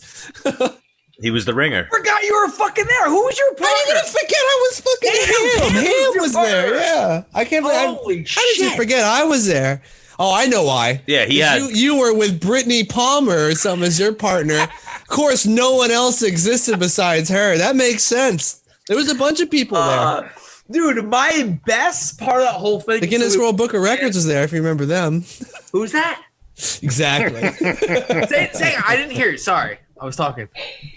Guinness. Oh, damn, you got me on how I pronounce it. Is that what it is? The Guinness Book of World Records. I always say it incorrectly. Yes. I think I said it incorrectly all the time that day. No, it was it Blaziken? No, not oh yeah, that was his name. Now I know him as Blaze. Yeah, Blaziken. He was there with his friend Nick Cleveland. I walked in behind Brittany and wherever he was like, oh shit. Like, because the thing is, and that's a hard thing I've been having with this YouTube thing, right? Is like, I know the hard work I put in. I know like I'm badass. I know like I have muscles. I know I'm pretty good looking, and I see this like. Watch it now. 17-year-old. Calm down there, baby. Calm down. I think you're gonna say some scrawny little shit 17-year-old. Oh yeah, but like that talking to Brittany Palmer, like you're talking to me, like it's me. Confidence, I'm like, man. This dude's got like dumb confidence. Oh, we were all Brittany pretty Palmer, baked. So. And he's like, "Yo, you hear this new song like by Drake? Like this is my shit." And like he's like dancing. I'm like. I looked at her and she was like, what the fuck? And I was like, all right, cool. But like, because she has no idea who he is. You know what I'm saying? Yeah, I don't think she knew any of us. Really. That's why it was, but like, he was hitting like, you know how many subscribers I have? Like, oh, yeah, I mean, not to talk shit, but in that situation, she's the random, yeah. But yeah. I mean, she's been on Yeah. I mean, yeah. I mean, a promotional model that's been on, UFC a couple of times, not to knock on that. That's not really comparable to a multi-million subscribed YouTuber who, just from sheer. Because Stan, how many Instagram followers does she have? Probably like. All right, do I love Brittany Palmer? Absolutely. Am I going to be a misogynist to hate on women? I'm going to try not to, but that's like, oh, so you're a hot girl? Okay. Oh no, that's not what I meant. I just meant like in sheer like follower number. Oh no, and he's saying what, and that's what I mean. Like she's a model. She's you. Wait, she did a bunch of stuff. She was I don't really remember that much, but Cliff, through my dealings with Cliff, he had spoken about it. She was a spokesperson model for them. She did the UFC card holding, right? I believe she did that. Yeah, that's right there. And she had created a bunch. I think she had her own YouTube channel, was doing some content as well. I didn't catch that when I met her. She was really friendly to all of us. She was very nice. And I would have been funny to see her give Blaze a weird eye when he was trying to dance in front of her. That would have been memorable. I would have remembered that. That would have been funny to see. I saw it. She was like, But I think it was not because he's some little nerd kid and she's some hot model. It was probably because of who's this kid who walked up and danced. Well, I'm saying in the day with no music that she's in a completely different realm, space. She's into modeling. She probably's like my little brother plays video games. You know, like I think she was also a Playboy person. I think she was also in Playboy at one point, something like that. At least that was the topic. That's how we knew that became like an honor. Like you're not a slut. It's like an honor. Towards the end of Playboy. Thank you, Justin. I have something to Google when we get off. Of air. I don't know. Yeah. I don't know. But I remember being there with her and her being like, "You're in the UFC. Like, you're cool." And I was like, "All right." I mean, you guys are definitely the duo that had a lot of fun. Yeah, you won, didn't you? Okay, because you guys just seem to be the life of the thing. Like you two together were, even with the footage that Nick got. Because I remember watching the video. You guys went and had a blast. You guys got the cop to do stuff. Was like, you guys have a handshake together? Like, yeah. I was like, whoa, babe, it's not like that. Like, easy. Yeah, you know. Yeah, why don't you It was like I had to come home and like there was. I also. Oh no, she was nice. After that night, I had diarrhea because I drank 2 liters of lemon juice. Oh yeah. No, I didn't even do that. I sat back and watched you do it. Yeah. Yeah, that was hilarious. So I remember they made you do it twice. Justin, you had the chance to do it potentially. Yeah, no, I don't. Fuck that. And you were like, "I'm good. Let these." Yeah, I remember that because they asked everybody. Yeah, and I was like, "I'm gonna do it." It was Furious Pete's video, and he had gotten everyone to do it. Now, I didn't know that everybody else had agreed to do it at the time, but he wouldn't ask me, "Hey, do you want to go chug lemon juice for a video?" And I was like, "Fuck no." And he looked at it. It was funny. It was the first time I met Furious Pete. Now, if you've met him, he is the most friendly, big, cuddly teddy bear in the world. But the first time I met him, he called me a pussy. And I literally looked at me and goes, "What are you, a pussy?" Well, he's a bodybuilder too. Yeah, and I was just like, well, yes, I'm not drinking a fucking thing of lemon juice. That sounds stupid. So, he didn't ask me personally. They asked me, and I was like, you know what?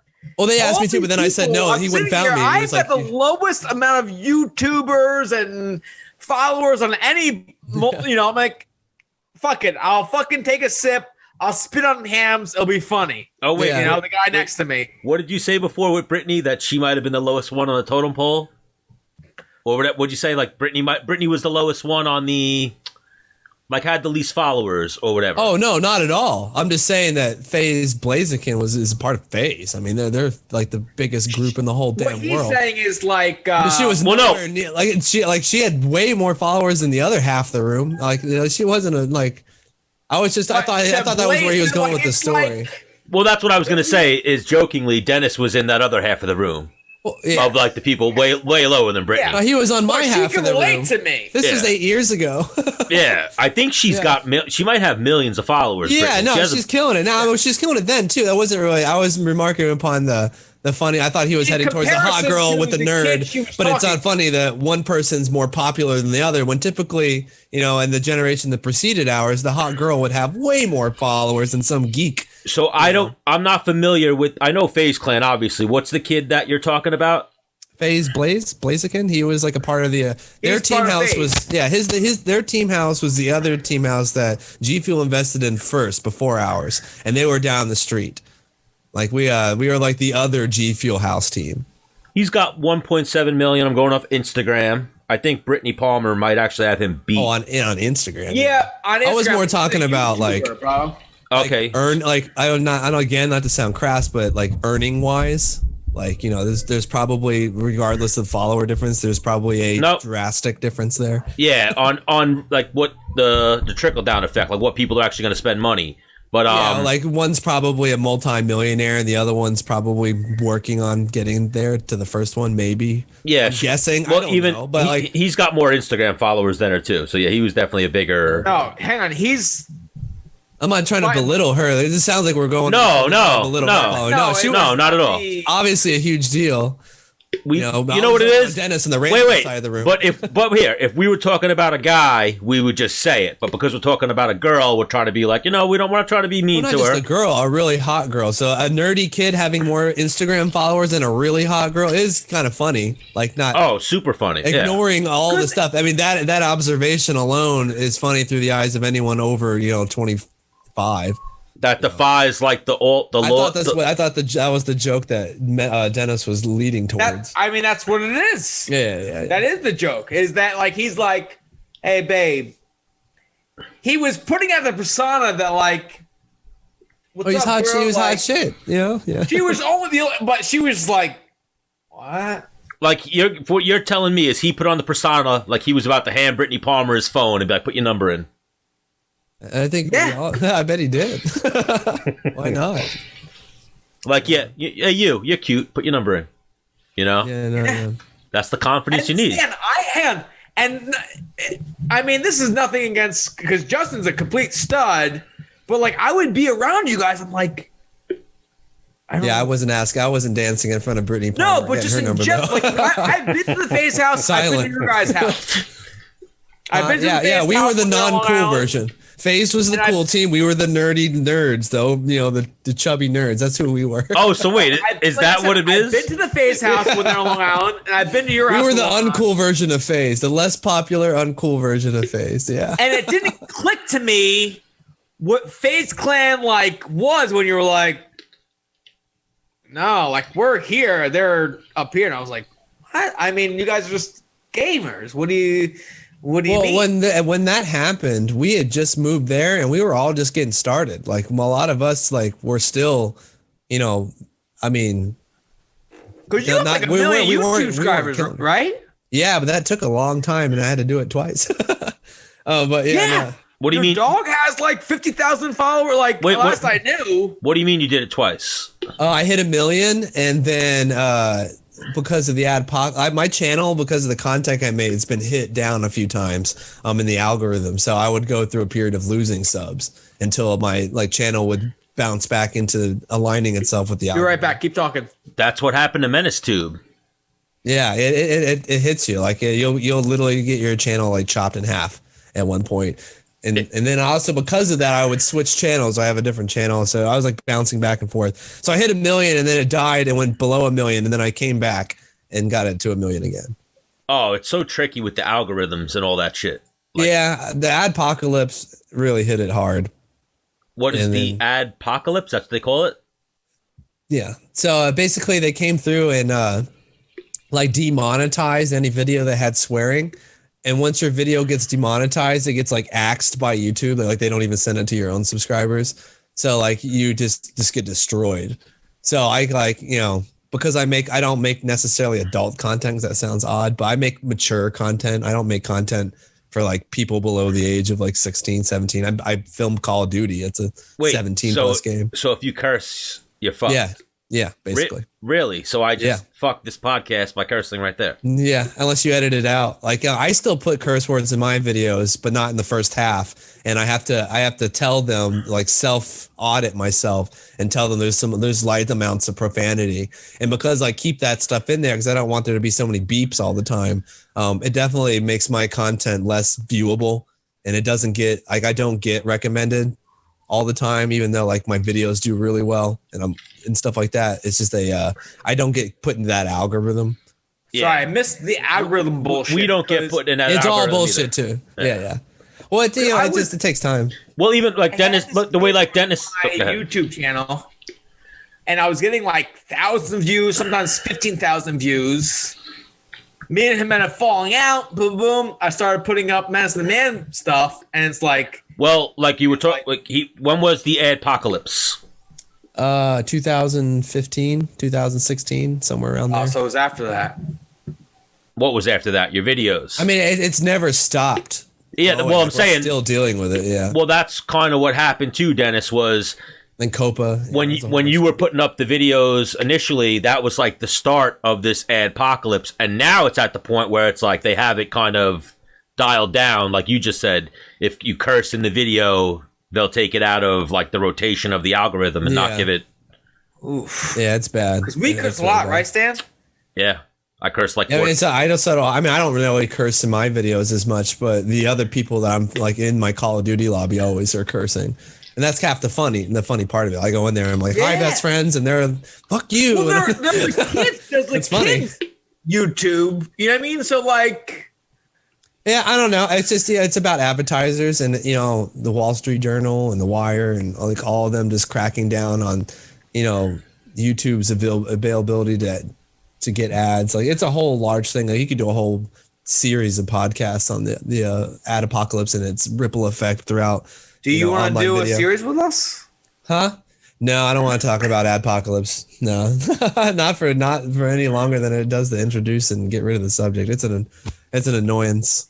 Yeah. But we all deal with it. It's part of the world, and we all change content, and you have to change with the times. If you don't mind, Yeah. Stan's gonna pick your brain a little bit. Oh, absolutely. Yeah. Oh, of course. Because the man went to law school. He's like, he's a Nerd smart dude. And when he enjoys started reading. going, I'm like, holy shit! Every time I talk to him, I'm like, you're like an And adult even- that doesn't want to be an adult. Like I get it. I want to be the same, but then then I look at the logistics. I'm like, Oh, doing the double face thing was always difficult, especially given my content where I'd kind of be who I am normally, but then I'd go into a boardroom or into a meeting and I would talk like I would normally, like from, when I'm handling that kind of stuff. And I usually get mixed reactions, but yeah, most people, on its face and knowing me from my brand wouldn't have any idea that, so Stan, I'm an so I adult. go. let me give Stan a little, and the audience listeners. So I go to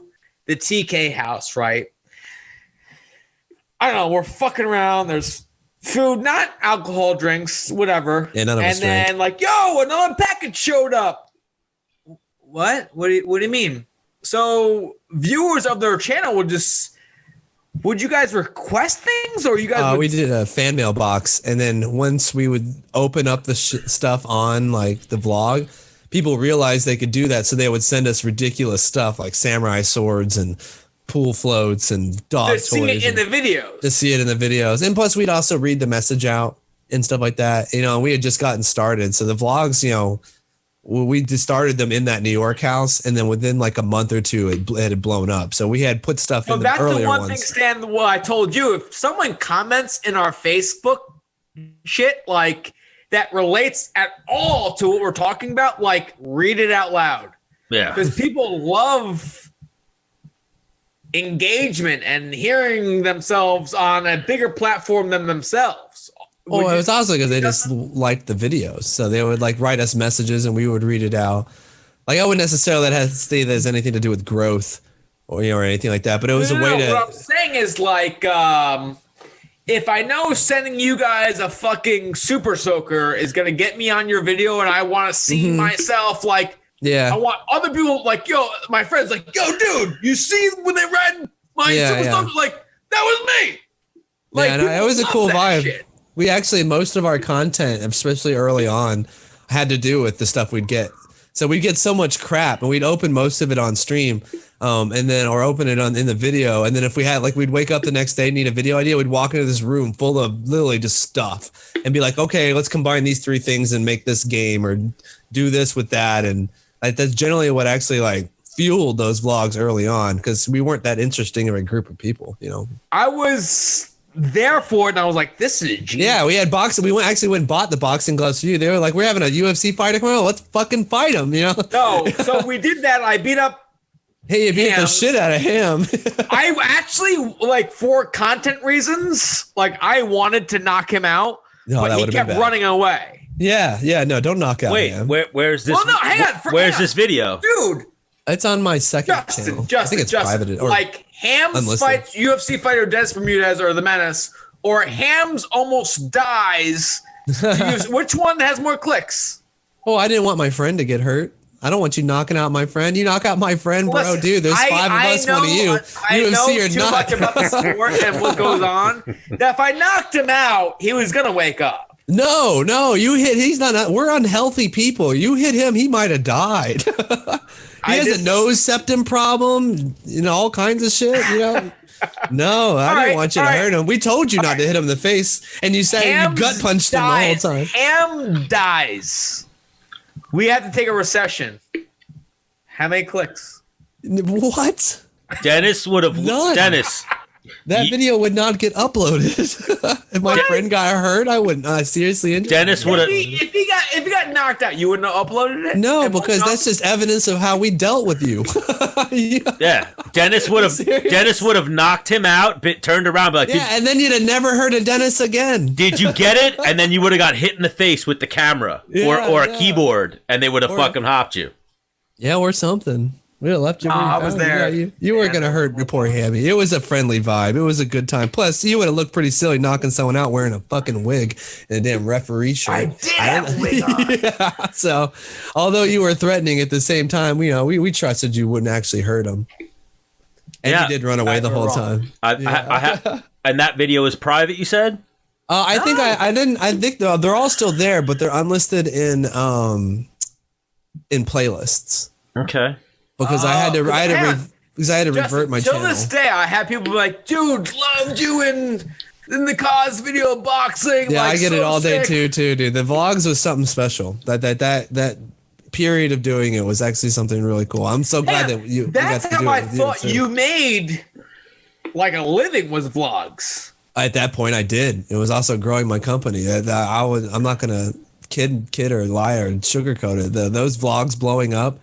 So funded our growth, not only financially, but how are you getting paid from a blog or a vlog?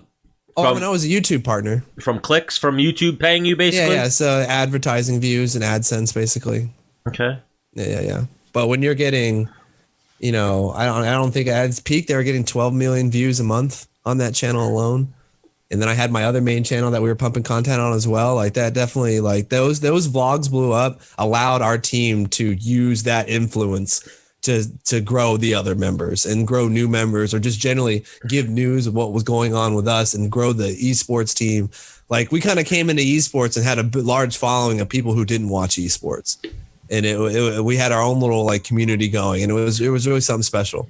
It was really something. And really I cool. watched you put up, like your team was holding it down for a little bit. Yeah, no, I mean not technically professionally. We're actually not even in the league anymore. No. I watched you later on. I'm like, oh yeah, like the year trophies. before we stopped. Yeah, no, they won 3 of those. So it took 7 years, but we finally put together a few events. But that was right before the cusp of it blowing up. I saw like the 76ers bought a team. I was like, whoa. Yeah, and then the big money came in.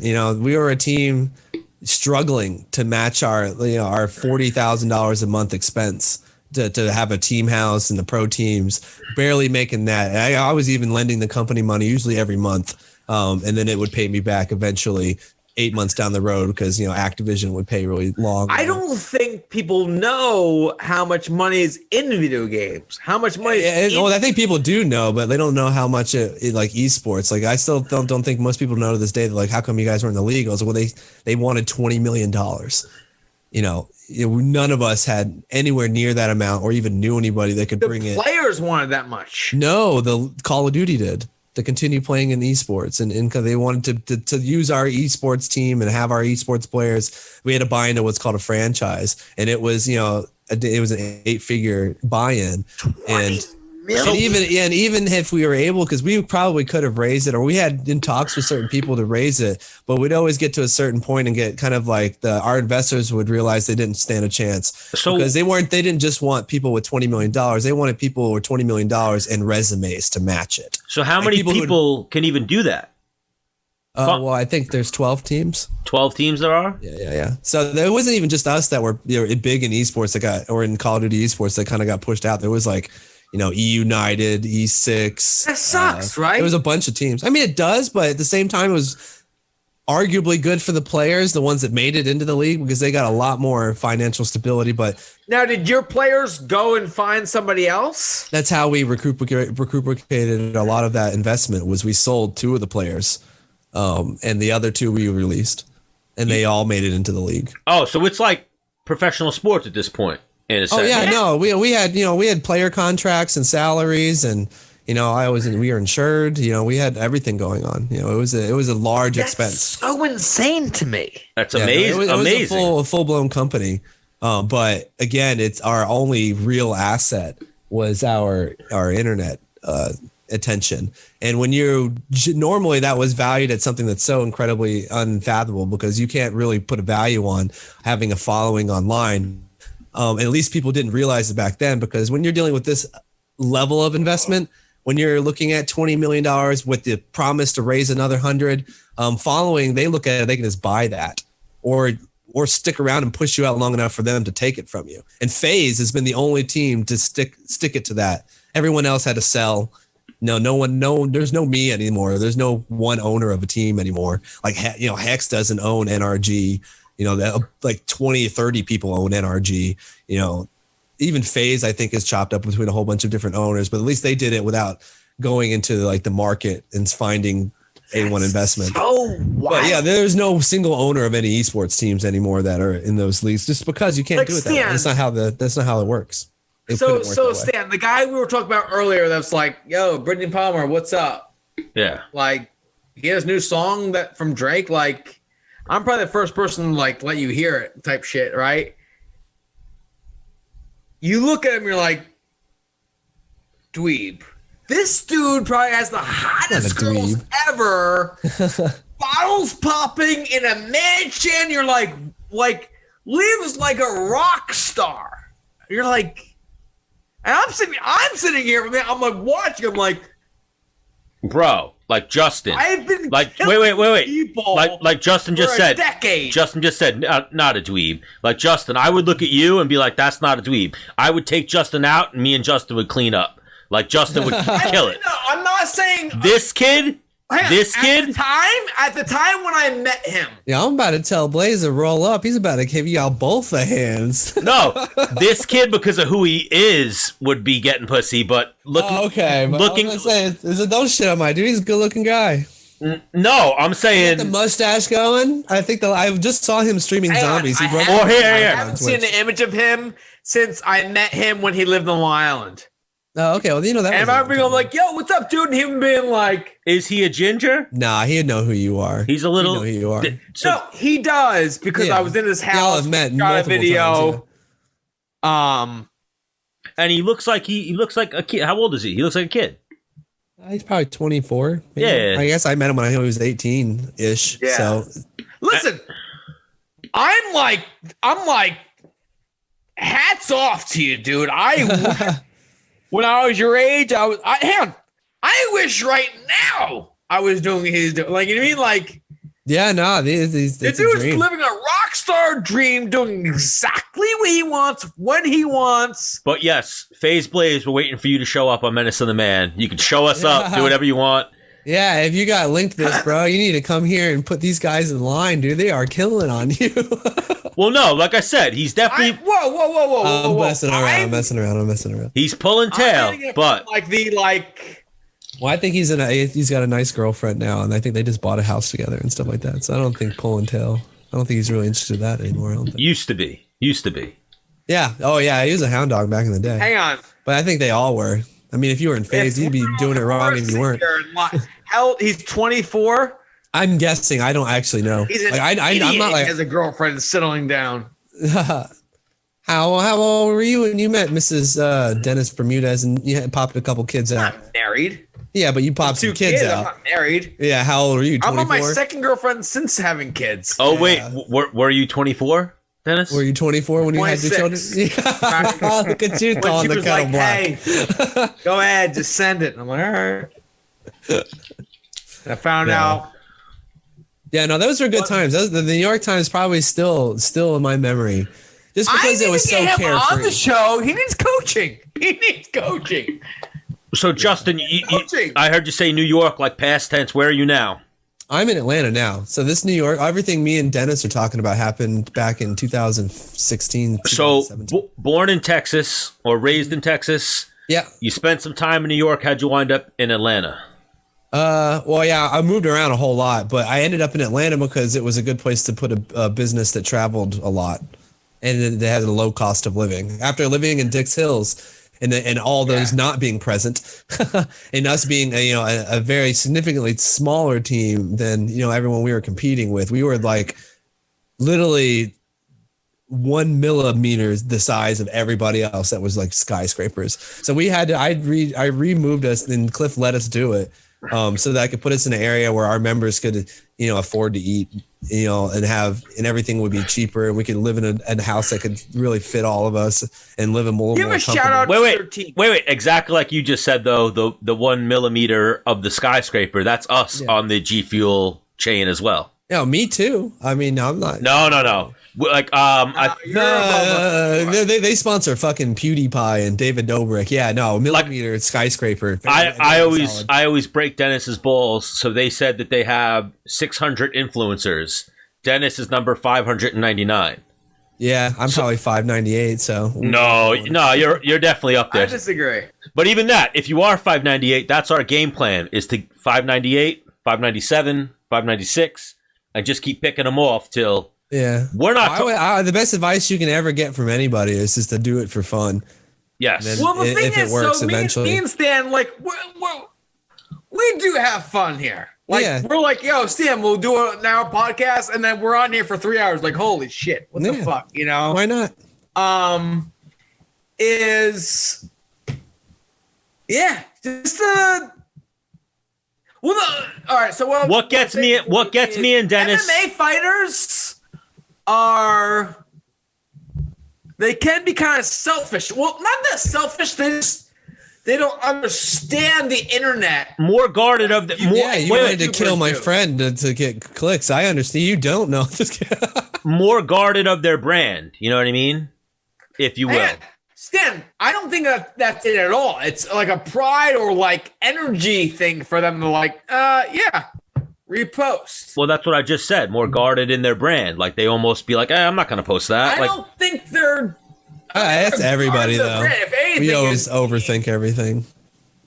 That's a part of being a creator. That's a part of being creative. But where Dennis is saying, I'm not telling you to do it, but like I'm sure like when we put content up with you on it, you're like, yep, repost. Yeah. The video game and the influencer community is a lot different than the fighter community.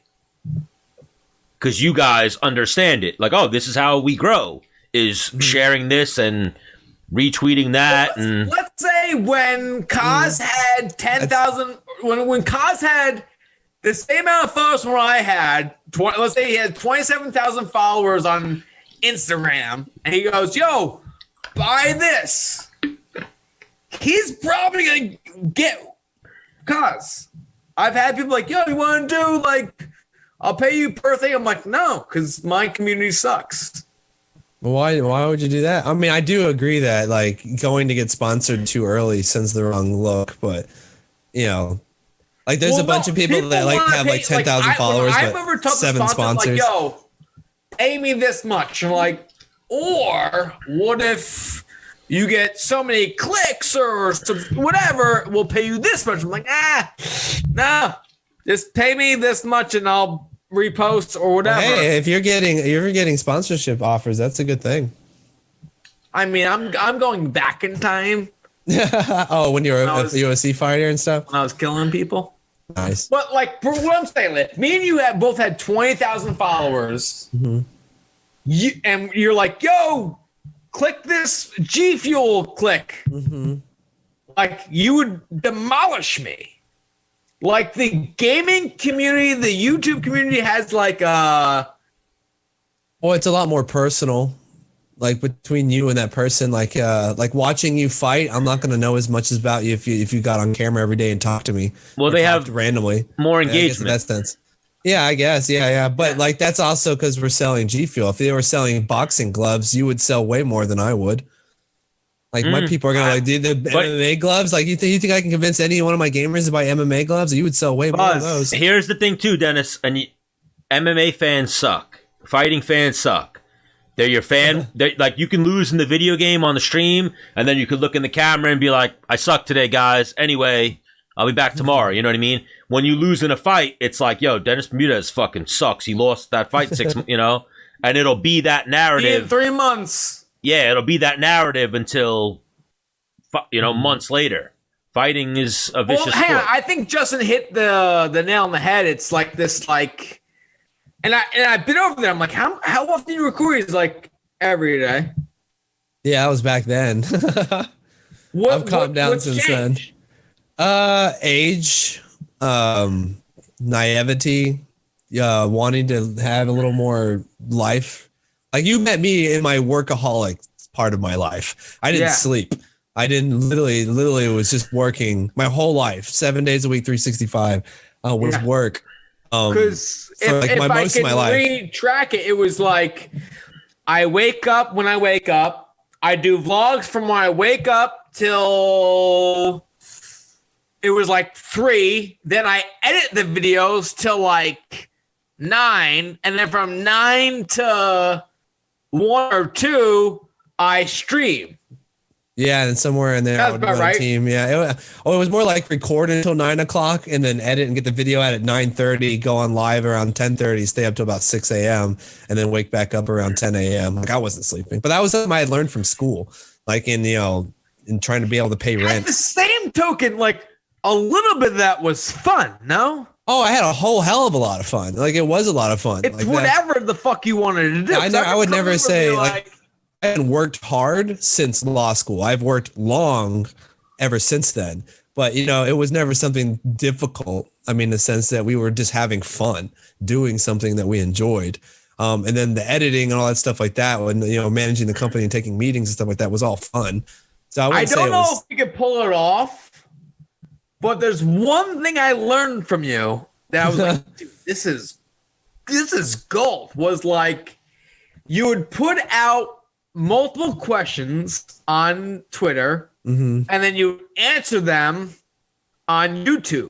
Like Q&A, I didn't invent that. That'd been around for a long time before me. Listen. He was like, "Wait, you thought I invented?" Giving me credit for the Q&A. I mean, I'll take it, but no, I didn't invent that. That's like, dude, you thought I invented the question? No. So what he was doing was he was combining multiple platforms. Yes. Oh yeah, no, we were really good at growing, taking YouTube. So YouTube is, it's just a little less true nowadays because there's Twitch, and Twitch is pretty influenceable.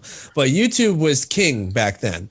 If you had a large YouTube or a growing YouTube, you could grow all your other socials like easily. And so we would often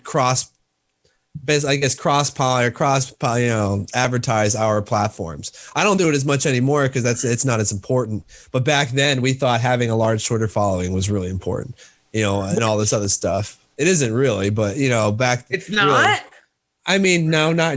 I think a large platform anywhere is good. I mean, yeah, it's good, but it was really important back then because we all wanted to get verified and seem important, and we had just got there, and all these other people have hundreds of thousands of followers, and you naturally want to have more followers there, but it was as important as like Instagram or YouTube or like Twitch. Our following's been income generating thing. Been consistently slowly growing, and then the number one thing we always get, or at least I always get, is like, how did I not know about this podcast? And you guys are whatever 90, 80 episodes in, but it's just like it's just tough with the. Oh, that's the struggle. You got to ignore all that.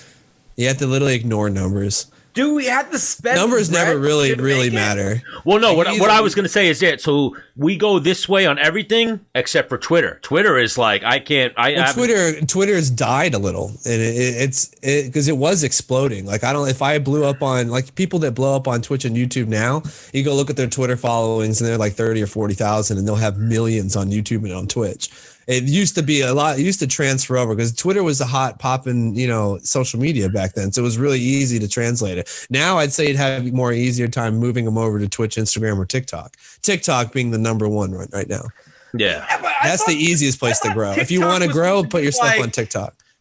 I thought TikTok was supposed to get banned. No, TikTok's too big to. Bro, they just got him out of office to protect TikTok. Yeah, I don't know. Yeah, but TikTok that was is huge. 17 million basic bitches around the world signed a what is it called? What are those? TikTok is just they made something that didn't exist before. It's a pure viral engine, and a pure viral engine doesn't exist anywhere else. Well, what's a viral engine? What do you mean by that? Okay, so because wasn't Vine the same? Hang on, Stan, yo, Justin, what do tickets go for us to fly down to Georgia for a weekend? From New York? Oh, $100, Bro, $200. right now, like $50. But it's fucking COVID, bro. It's keep your New York ass in New York. Stay you up there, dude. I don't want you down here. I'll take a goddamn test. Yeah, how many cases in y'all state you got now? Just kidding. I'm Really, fucking with you. dude? I don't give two shits about really any of that. I'm he's one of those self-quarantined. people. It'd pay for us to go down there and just fucking shoot the shit, have some drinks. I'm not paying for other people to come down here. What? Bro, we would pay for ourselves. Oh, I thought you just said he's the type that'll pay for us to go down there. I was like, whoa. No, I'm thinking you would pay. I just bought a house, bro. It would pay like for knowledge. Like for our brain, like our. Oh, okay. I misinterpreted that. Yeah, no, I'm not a freeloader. That's not what I meant either. I was making jokes. I know that. But yeah, no, viral engine. So every other social media, your views and initial impressions depend on people following you. And that a lot of your following and subscribers or whatever is built in to the algorithm that gets your views to your video. Whereas TikTok is a pure viral machine, meaning it doesn't matter how many followers you have. If it shows a video to a bunch of people, and if they like it, it'll keep showing it to more and more and more people. Whereas YouTube, Instagram, and everywhere else, they show it to your subscribers. If it does well there, they'll test it out here. And if it does well with this populace, they've done research that says that these people like it, maybe these people like it. And then it goes through 9 filters to see if they can put ads on it. And if that passes all that shit, then they'll send it to everybody. And TikTok, they don't care about any of that. There's no ads tied directly to one creator, so they don't really give a shit about the content. It's short order video, and it's more about people downloading the app and spending time on it rather than viewing any one specific video. So they use a pure viral engine to make sure that the content that you're watching on the app being the most important part, is the best possible and best tailored to you. And so, because of that, you have a biggest shot of going viral. So if I'm kind of in the right frame, remember like the term organic reach, like TikTok still has organic reach.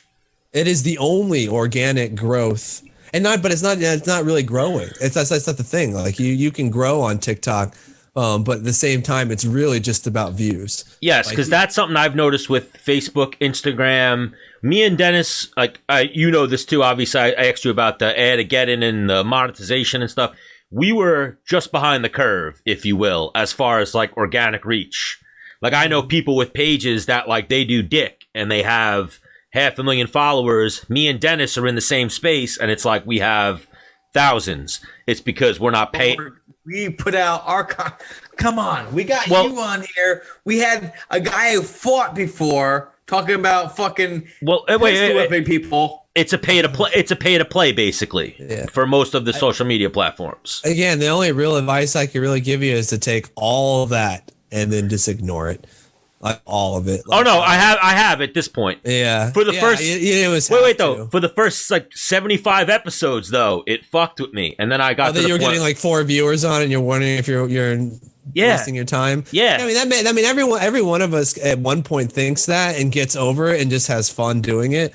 And then that's what makes good content. And the reason why I say to ignore it all is no matter how big you get, that will always be there. Like you're getting 4 views and you're seeing your buddy get 80,000 or whatever. No matter how big you get, you'll eventually be, if it happens for you, you'll have 80,000 and someone else will have 8 million. Yeah. And maybe you blow up again and you get 8 million and there'll be somebody else at 80 million. And then we'll have that weird thing that I'm sure you see with videos. Like one video gets 30,000, the next video gets 1,000. And we're like, how the fuck did that happen? Like, where are you people? If you've ever seen a YouTuber blow up and then disappear, it's because they cared about numbers. They put their ego into it, and like because people get in their own way on YouTube. Like if you ever seen someone that's successful and then they stop being successful at YouTube, is they got in their own way, got in their own. Let's heads. go back to fighting. Listen, if you think this is your last time being on the show, you're insane. Because we're probably gonna come to Georgia and we're gonna have an in-house.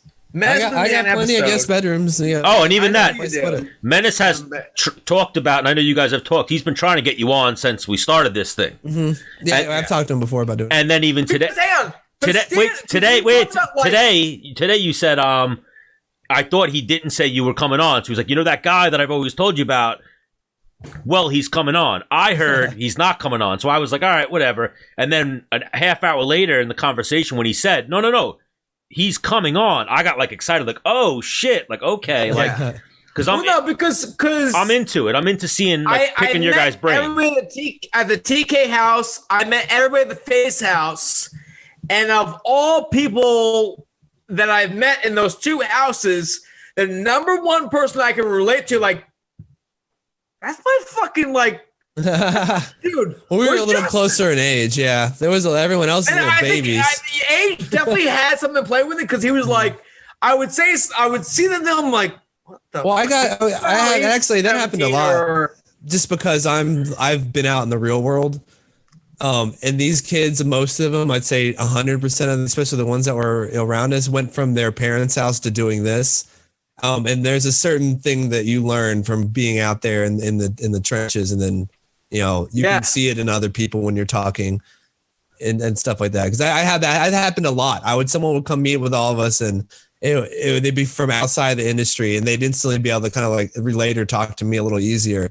Whether I tried to make an effort or not, it was just because everyone else is young, really. And when you're a young kid that's got a following, you've got an air about you that's a little different.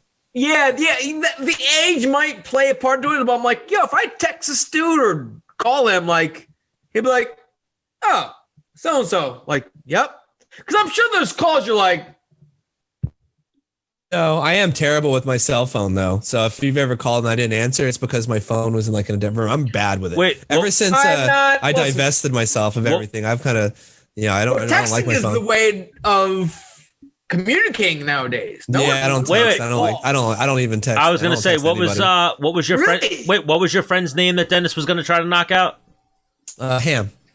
So that's like when Dennis calls, you go, oh, that kid that we almost beat up because he was gonna beat up Ham, and then you answer it like, hey, Dennis, how are you?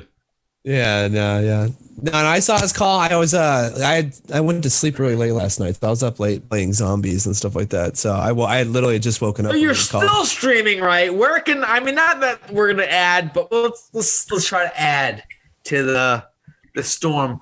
Where can people watch you play? Where can people watch you? YouTube. I got Twitch and YouTube basically is where I do content. I'm about to spam TikTok is what you guys should do as well. Yes. KOSDFF. Big KOS. Well, wait, it's different. It's different. It's different on different platforms. No, KOSDFF on every single platform. Oh, okay. I thought you said. There's no space. I thought you said DF. Nah, DF. Oh, I thought there was another O in there, but yes, KOS. That's why I go by Justin, or I have an online name called Dwight. I just go by that. No one pronounces. Literally, that's half the joke, because no one could pronounce KOSDFF right. Yeah, it's funny. Like, I don't even think Cliff's known me for 7 years. He still pronounces it wrong. For as long as your Kos. Yeah, well, that's what I went by for the longest time. It stood for something else different when we changed it, but it's basically now it's kill on sight. So it's like it's a Call of Duty thing or not a CS:GO thing. I love that. Yeah. Yeah. So but the whole thing is kill on sight, don't fucking flinch. But it was something else before, but we're not going to go into that. I changed it to that. Right. The idea was to make an acronym that if you searched my name would only come up with my channel and my videos and my stuff. You ever see those videos where it's like the gangster videos where it plays the Grand Theft Auto music and the sunglasses fly on the guy's face? Mm-hmm. That just happened right there. Where we're talking to you. Kill on sight is a troll thing from CS:GO. That you kill the guy on sight because he's being a troll. Oh, well, even in the game. KOS this person, yeah. But what is it again? What is the DFF? Don't fucking flinch.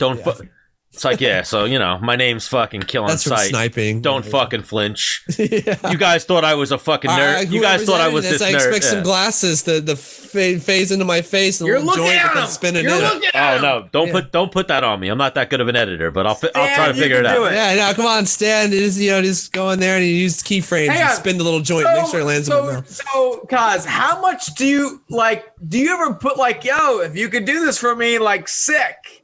And people are like, here you go. What do you mean? In terms of throw glasses on me. No, I edit all. I do all my own stuff. I was gonna say he probably does. You all would his own never take graphic anybody stuff. else's stuff. I would. I have a lot of my videos depends on my editing. So I think that I thought of doing an editor before, but I don't think I ever will. No matter how large the channel gets, I think I'll just always edit because my you're videos. so. I mean, you're particular. Well, my humor and my comedy needs a good amount of editing, and if somebody else edits, they might find out that I'm not funny. So I need my editing control because a lot of my I have a very dry sense of humor. My videos I make are very dry in the sense of how what's funny, and if you don't cut off the clip or time it right, it ruins the joke. So, and I asked you before, like, you don't really drink, no. right? So if me and Stan, I will. I'm not gonna be a weirdo, but like I will drink in a social setting. Well, no, if me and Stan come down twice a Stan year, will smoke weed. Maybe me and Stan will get along. Adam. Me and Stan will get along. Yeah, and then like maybe I'll do like mushrooms or something. I don't know. No, me and Stan won't get along. No, I don't do that. No, me. I'll do. No, okay, no, yeah, that explains something, but no. Well, no, hang on, because dude, you do mushrooms, you crazy hippie motherfucker. What the fuck? not a lot of them. What? If you do mushrooms, you do a lot of them. I've tried that once in my whole life. I've talked to Stan. I'm like, yo, I got into shrooms a little bit. He's like, what? I'm like, that's the exact reaction I'm having. What? Yeah. Well, no, because like I spoke to him and he was like, dude, like I saw so and so, like I saw like the walls bleeding. I'm like, how many did you take? He said, what we would do is we'd all go in there and take a handful of them and just eat them. I'm like, what? Y'all are crazy. The crew I hang out with, it's measured. It's like, okay, this weighs this much amount. Like, take that much amount. Bang, you're good. What are we talking about? Like, psilocybin? No, you fucking taking mushrooms or some shit. Yeah. I've only done that once. I said to him, I said, if me, hamburgered so if he drinks, he's like, I will if you guys come down. I'm like, well, if you don't, maybe, Stan will smoke weed. He's like, I'll like Stan. So I'm like, all right, cool. I'll take a couple mushrooms. He's like, whoa. I don't think you'd be that kind of guy. I'm like, what are you talking about?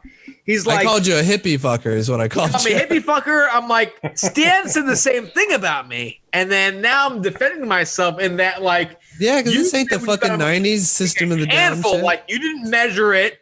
You just took a handful and ate them. And you saw the fucking walls bleeding. I saw the floor wasn't lava, the floor was water. And I put in my head that I didn't know how to swim. So I was like, I'm staying here. I was like holding on to a tree. Yeah, I didn't like mushrooms either. I tried it once, and I think I was 17. Did you take a bazillion of them? So, see, we didn't know either, so we definitely took too much. So me and a friend, I think his name was Chris something. I don't want to say his last name. But we both got an eighth. And we took the whole eighth and stuck it in a Wendy's hamburger and ate the hamburger, and we tripped balls, and I fucking hated it.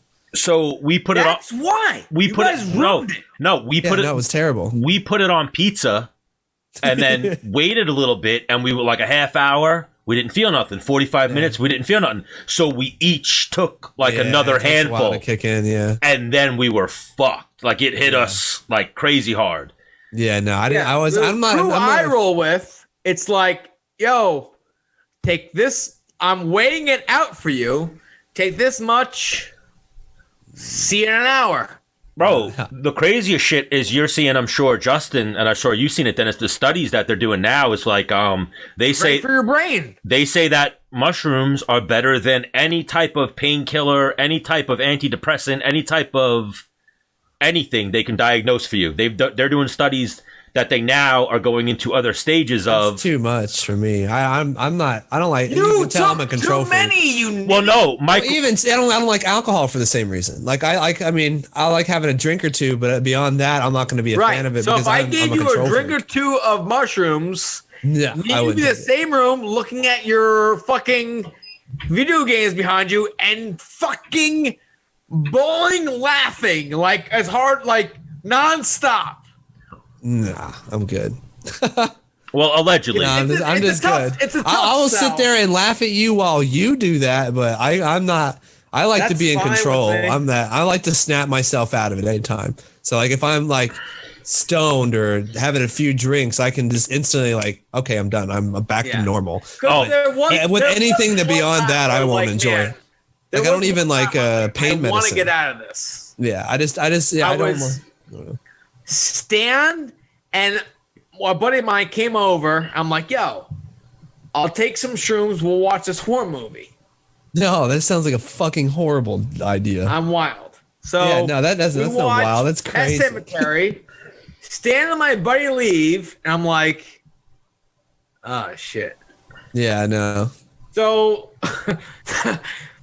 I had a dog staying at my house at the time. Like the dog was like in the closet. I'm like, get over here, like get in the bed with me. The same kind of dog you have. Oh, really? The Pomeranian Merle? Yeah, a Pomeranian. I'm like, get over here. And like I like held this dog. I'm like, dude, someone's gonna pop out of that fucking. Nah. It bothered. Like that was the only time I was like, but it wasn't even that bad. Because I also was like, if something pops out there, I'm gonna fuck it up. No, still wouldn't do it. Nah, even if you were there to protect me from shadow monsters. Oh my God! So yeah, Justin, I had a bad one. But I had even the time that I had a couple of good trips. But when I had a bad trip, I was looking at my fingers, and my fingers started growing. Yeah, no, I'm not. Yeah, no, hell no. Then I looked. I looked. My finger started growing. I looked from my finger to a tree, and the tree started growing. And then someone walked up to me. I looked at them, and they started growing. I was like, "Oh my God!" Like everything. Yeah, no, I think I've done that 3 times in total, and I didn't enjoy it any time. And one time it was the same thing that he just mentioned. It didn't kick in, and I got tired because you get really tired before that kicks. This is again back when I was 17. This is 16, 17 years ago. 17 years ago. I got really tired, so I kicked everyone out of my apartment, and I was watching the one of those commander movies when they're on the ocean in the old school Navy, and I forget who was in it. It was Kurt Russell, or not Kurt Russell. It was the guy from Gladiator was in it. Russell Crowe. Yeah, Russell Crowe. It was why he was commander and something when they're out on a fucking boat, and I watched the movie and it freaked me the fuck out, and I haven't taken it since. Like it was the worst experience. You ever see it off topic or on topic, but derivative of that? You ever see South Park when it's Russell Crowe fighting people? Yeah. That's drunk. Yeah, on the boat. Yeah, amazing. I haven't seen South Park in a long time. Oh, I like Rick and Morty and Solar Opposites. It's pretty good. Stan, Justin's so far up our alley of like, I think our humor, like the way we roll, we're chill. What? You guys are sitting here talking about taking shrooms. I can't. Bro. If we drank a couple beers together, it's been 17 years. And no. Even I don't do them anymore. I think you're more mature now. Once I had the bad trip, I've never done them again.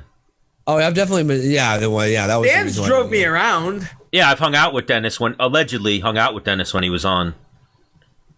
We went to the beach one time, and Dennis just kept laughing. I'm like, "What the fuck you laughing about?" He's like, "I'm laughing at," and he just kept couldn't even say what he was laughing at. Yo, which is insane because I'm like, "Yo, Stan, let's go here. Have a couple of these. We'll roll on the beach. Have a good time." We pull up. Well, one, it's my truck, and we're driving on the beach. I'm like, dude, if you get us stuck, I will fucking that'll be awful. So I remember him going slow. I'm like, go faster. We need momentum. So whatever. Yeah. I pull over here. So we park. We get tide come in. We get our beach chairs out. Like storm clouds are like racing in. I'm like, Stan, should we go? I'm trying to look at for the logic. I'm like, all right, so what we'll do is we'll sit here and we'll wait for other people to leave and then we'll go. So we did that, but I remember sitting there being like, that doesn't even make sense. I'm not comfortable because I don't want to get fucking racked by Rick. Those clouds were vicious. That was a storm. It was coming very fast, very dark. I'm like, we got here. What do I do? But to the kids out there and adults, eventually experiment with psilocybin. It's not bad. Oh, is that what mushrooms are? Is that because you said something? Yes, psilocybin. Medical sounding. Yeah. Yes, psilocybin. That's what they're called, or something like that. Well, no. So I've talked to. I feel like I'm gonna do that. Like if I'm 80 years old in a nursing home. Drug dealer shows up with fucking heroin or crack cocaine or some shit. I'd be like, well, don't want to die without kind of testing that. But it would be I'd have to be 85 years old. I don't want to do that. Oh, and even I saw it in a movie. It was like some guy. It was the grandfather, and he was doing heroin. He was fucking hilarious. And they were like, "Why?" He was like, "Well, I'm fucking 80 years old." What's and then the difference? it's just one of those things too. Like so, Dennis. But wait till you're 80, kid. Dennis has never smoked weed. I find that hard to believe. Never smoked weed. Really? But you do mushrooms? Well, hang on. Well, hear me You out. also mainline cocaine? Well, no, But you don't take aspirin, though. From my line of profession is that marijuana you could be tested for it. And then they started like it stays in your body the longest. So I got into edibles like the last year of my career. And I'm like, dude, these are fucking see, I don't do that. I don't like edibles. I hate edibles. I'm like, this is so awesome. Like, I'm fucking out of my brain. And see, I feel I'm getting the sense that you like the body feeling of stuff. And I'm out of my brain. Edibles are great for athletes. A ton of calories. Really? Oh, okay. Yeah. I see. Not an athlete, don't know. They're like edibles are like a painkiller, basically. Oh yeah, it probably relaxes all their blood systems and stuff. Drinking, I'm out of my brain, but I just consumed 1,000 calories. So I take an edible, I took in like 15 calories. I'm like, that makes sense. I guess from that point of view, amazing. Yeah. And for some people, like obviously, like the munchies is a real thing. But for me, I'm like, yo, I got a fight coming up. I can't. So I would just eat like a bunch of fruit, which because I knew I had a fight. I was still like cognitive of like, yo, you gotta make weight. You can't be an animal and eat fucking chicken parmesans. You know, so I'm like, dude, I'm out of my head. What doesn't fruit make you gain a lot of weight? Because it's all sugar. What's that? Because I thought eating a bunch of fruit makes you gain a lot of weight. I mean, obviously I'd eat it in moderation, but it's also a simple sugar where your body like uses it like that. Oh, okay. Because versus like a bread where it's a complex carb that takes a lot longer to break down. Your body's, you know, we eat a fucking full loaf of it. It's like we don't have enough time to break it all down. Let's store it as fat. Is that okay? So I know nothing about what you just talked about. We can go back and forth. Yeah, like I've always that. wanted to learn because I've been getting into YouTube cooking. And how other things, but like I can tell you about nutrition.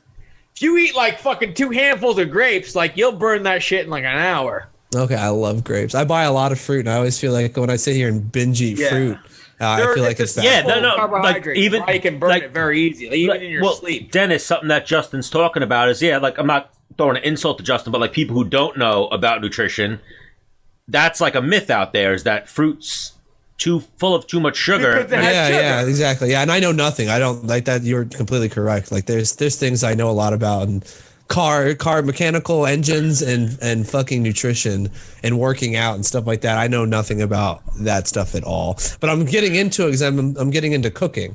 You know, so I've gotten really into that. But I haven't gotten to the part of the science behind. Yeah. Oh, so we're coming to Atlanta to do a cooking with the Menace and Kos episode.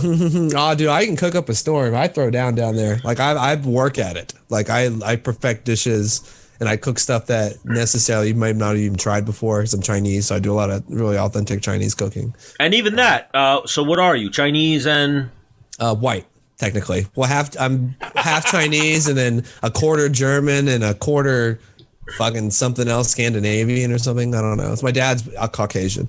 All right, and your mom is Chinese. Okay. Yeah. I like that. So, like, when women look at him and say, he's a white dude, but he's got this little flair to him. Yeah, my eyes. No, even I wouldn't have guessed Chinese at all. Most people don't, unless other Chinese. We'll see it in mixes. Mixes are the people that will notice it the most. You look like my friend Dave, and my friend Dave is like Irish Italian. Magician. Yeah, I know. Yeah, he does. Like without those glasses, he probably looks like Colby Covington. I tell you what, if we get oh my god, he does, bro. Doesn't he look like Colby Covington? I don't know who Colby Not at Covington all. is. Not at all. No. Sounds like a handsome guy is all I'm saying. Yeah. If we get Good-looking guy. Dave to Atlanta, I think we could make YouTube gold, Stan. Yeah, He's a magician, like legit. He's a professional poker player, magician.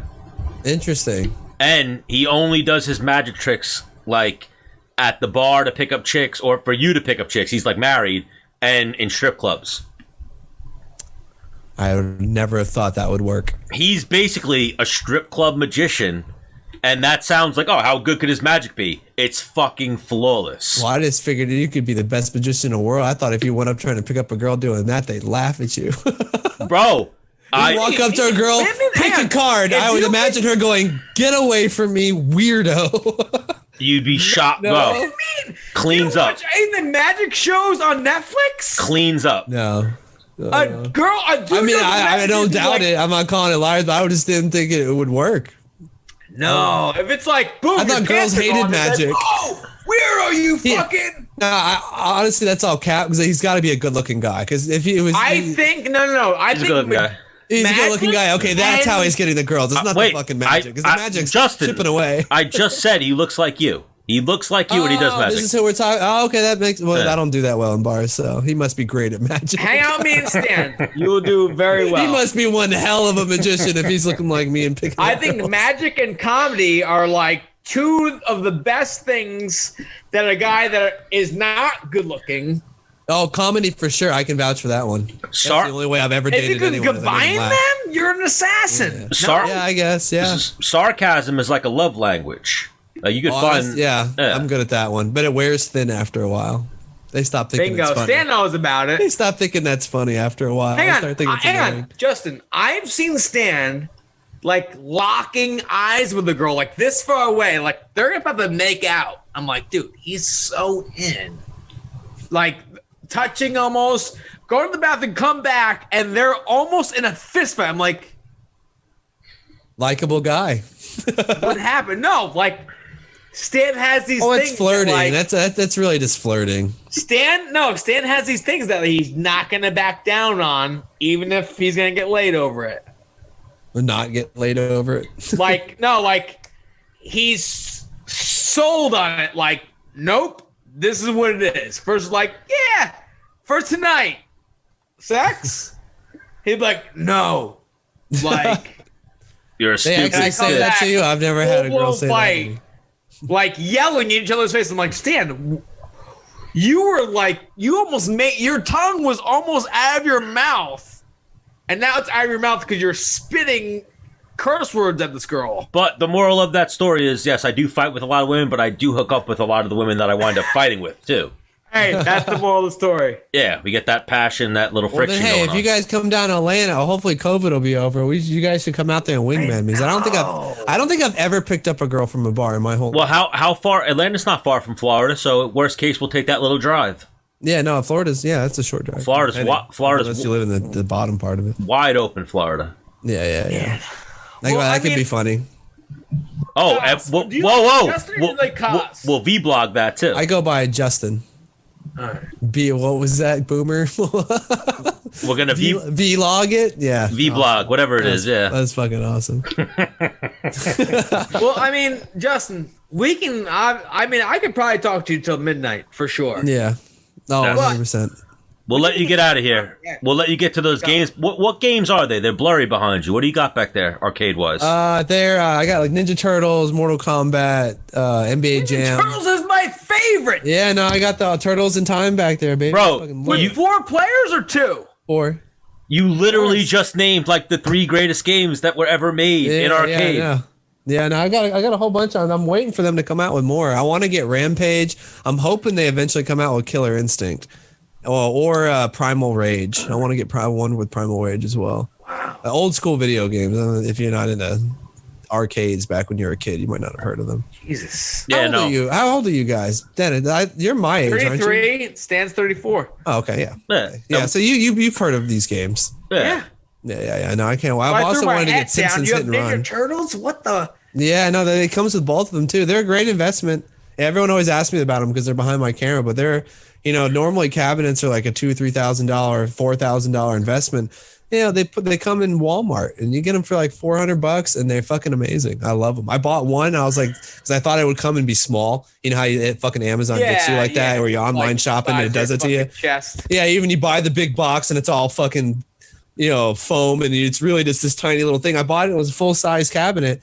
And then I went and bought 2 or 3 more, and I just got the NBA Jam one. The NBA Jam one's my favorite. Wow. Fucking NBA Jam's lit. I saw that one at Costco, and I was like, you gotta get it. If you gotta get NBA Jam, because it hooks up to online, and we can play each other on it. Really? I don't have anybody that fucking will play me on it because no one else has it. And the few people that do probably play the computer so much, and the computer's evil. Even these games are designed to suck quarters out of kids, so you can't beat them. So they're probably like, oh, I don't want to play anybody else. I'll just get my ass kicked. But no, it's fun. Like if you all get it, 100% add me. I want to play people besides the computer because I get my ass kicked. Can we be on the same team? Yeah, I think so. I'm more of a team player. Pussy. Don't want to kiss the hands in NBA Jam already. Don't even have the console, and you're already backing out. I'm emotional. You want to be on my team? Yeah, you think you're that good? You know what? I'm better than you at fighting. Oh yeah, I'm. No, I was going to say I'm better at running. That's why I just want to play. You're probably faster than me. Sick. And if we lose together, like, all right, we're on the same team. You know, unless I know I'll crush you. No I'm offense, like, but I'm far too old to fight. I don't fight. That's old. That's past. Someone tried to fight me now, I'd laugh at them. I'd be like, "You got to be fucking kidding me." We're how old? I'm past 30. We don't fight anymore. we yell at each other and then walk away. What are you gonna say, Dennis? Yeah, I'll punch someone in the face. Is that what you're gonna go at, Dennis? Yeah. No, I'm going down his ability to do that. But he's a trained fighter. I'm a fucking dork. I'm not fighting nobody. I could get hurt. Yeah. Yeah. You don't want to fight anybody, but yeah, if someone talks shit to me, I will punch them, Justin. Oh no, I wouldn't. No. I'd make fun of them, get them to punch me or try to. Would you hit them back after they punched you? Oh, I mean, yeah, that's different. I wouldn't actually go punch somebody, though. I would defend myself, of course, but I ain't going to go fight someone. If someone comes up and goes, let's go, I'm going to go, do you want me to buy you a drink so you can calm down, you emotional bitch? Or something like that. And then they try to fight me more, and then I'd either try to make jokes and get out of it, or just be like, yo, security, come get this loser out of the place ruining the night. I'm gonna Google once we get off the air what the Atlanta COVID laws are right now. But I think it's open. I don't think there's any laws down here for it. We do this a lot here, Justin. We're gonna make this be one of those times where it's not just something we do. We talk this all like, yeah, we're coming down. We're gonna hang out with you. We're actually gonna do this one. We're gonna come down to Atlanta. I'd be hyped. I've set this place up to have visitors. Because I like people to come to visit. So yeah, there's plenty of room. Oh yeah, I like that. All that stuff, they got guest bedrooms. They have their own towels and sheets and all that shit. So I mean, it'd be great to hang out with you and to hang out with my old buddy Dennis. He can get my back and get in all the fights for me out at the bar. Because I'll start something. I'll be like, really? I'll grab Dennis. This guy, he said he'll fight you. And then they would look at Dennis, and they'll be a short guy. They'll be about to go at Dennis, and I come out of left field with the hook. With the big one. Yeah. Or either way, both of you guys can talk all the shit while I laugh at the person getting their ass kicked. And then they're like, who the fuck hit me? The fucking fat guy. The big fucking fat one with the ponytail. Yeah. But I don't know. Justin. Flip it out. Let me see it. Yeah. You ever do the man bun thing? Put it on top of your head? I do the man bun this. I just watched Marco Polo again for the 100th time, and I love the Chinese haircuts when they have the top knot and stuff like that. I always thought that looked really cool. Yes. All right, so Menace has to use the men's room, Justin. So we'll wrap this up.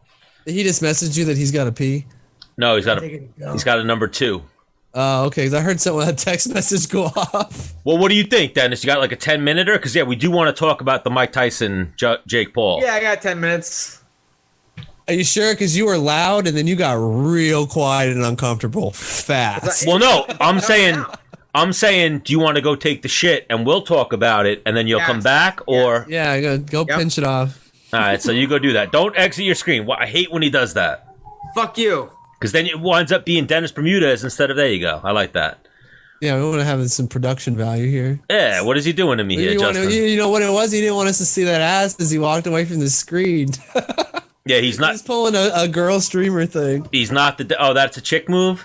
Well, no, I think they like avoid it. So like when they get off their chair, they walk backwards like this, so that the people can't screenshot their butts and stuff. And they've obviously got their camera showing their whole body, versus like me, where this is like all you would ever see of me. Well, even that. We will talk about Tyson, Roy Jones, Jake Paul. Is Jake Paul a video gamer or just a streamer? No, he's a YouTuber. musician, Musician, boxer, actor. Yeah, I forgot he was on a couple of Disney shows. Yeah. Yeah, no, those guys are like in another realm of but even super hardworking, crazy. Before I go there, I was going to say, girl streaming. So obviously, streaming right now, esports is a huge thing. I'm seeing a lot of girls are into streaming. Well, yeah, I've been gaming long enough to know that those numbers that would show up in magazines, like, oh, there's only like 8% of the people gaming are girls. I was like, well, that's bullshit. It's more like, 70-30, and now I'd say it's closer to 50, 50-50 or 40-60. There's a shit ton of female gamers. Which is crazy. It's crazy that it evolved to that, because obviously the perception is girls don't play video games, but girls they play do. The fuck out of video games. I grew up, sitting there next to my girlfriend playing Roller Coaster Tycoon and Sims, and they play slightly different games, but they've been gaming. Wow. So it's nice that the metric is caught up with girls pursuing careers in gaming. That shout it's out definitely though, more 50-50 by now. Roller Coaster Tycoon was a good game. Yeah, it was. That was a whole bunch of good ones back then. I used to play the shit out of it. I was big into those were the ones that I played on the computer, like SimCity. Zoo 1, 2, Zoo Tycoon, I think was another one. It's very similar to Roller Coaster Tycoon. I played Roller Coaster Tycoon, SimCity, and then I've talked about it with Robert Whitaker, who you follow fighting a little bit. I used to a long time ago, but haven't. So Robert Whitaker is a former UFC champion, and he's a big streamer, but he streams like Dungeons and Dragons. Like, oh really? Like acting it out? Like, yeah. I've always wanted to get to D&D so bad, but I don't know a storyteller or whatever they call them, D&D Dungeon Master. And he does know a Dungeon Master. He does like not Dungeons and Dragons exactly, but a game like Dungeons and Dragons where he's flipping cards and shit like that. Oh, okay, yeah, I know what it's called, but it's escaping me right now. It's a very popular. Yes, the popular one, yeah, extremely popular, yeah. But then even streaming is so huge right now. So, but Twitch has the thing with nipples still, right? Yeah, I guess. I don't think you're allowed to show. Yeah. Well, I'm saying there's no girls really utilizing the platform. Like, they're selling sex, but they're not selling nudity at this point. Oh no, I don't think they're allowed to do nudity. In certain regards. All right. I don't really know. I haven't kept up with all that. I used to have to keep up with all that because we had a lot of female members and it would just be thrust in our face and a whole lot. But I know now they're changing and doing all kinds of crazy stuff at Twitch. I don't think anyone really knows a bunch of bright line rules at Twitch. It's constantly changing. Are you still managing influencers or gamers, or not? You're not doing that anymore? Not at all. So like TK, we were always kind of a flow through organization.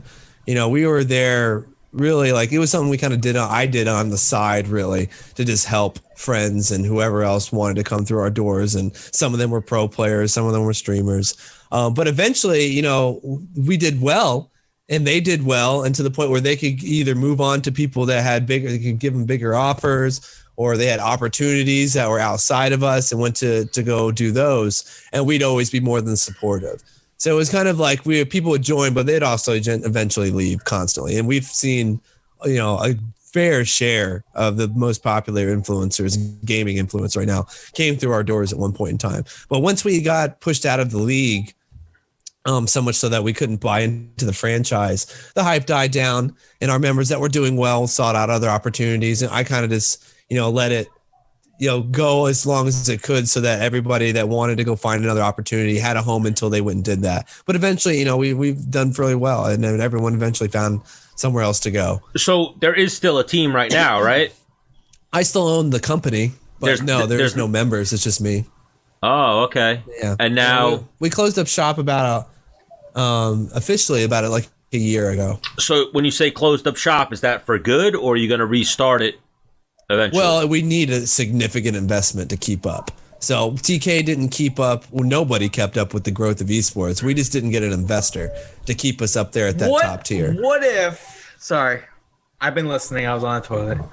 What if you got guys that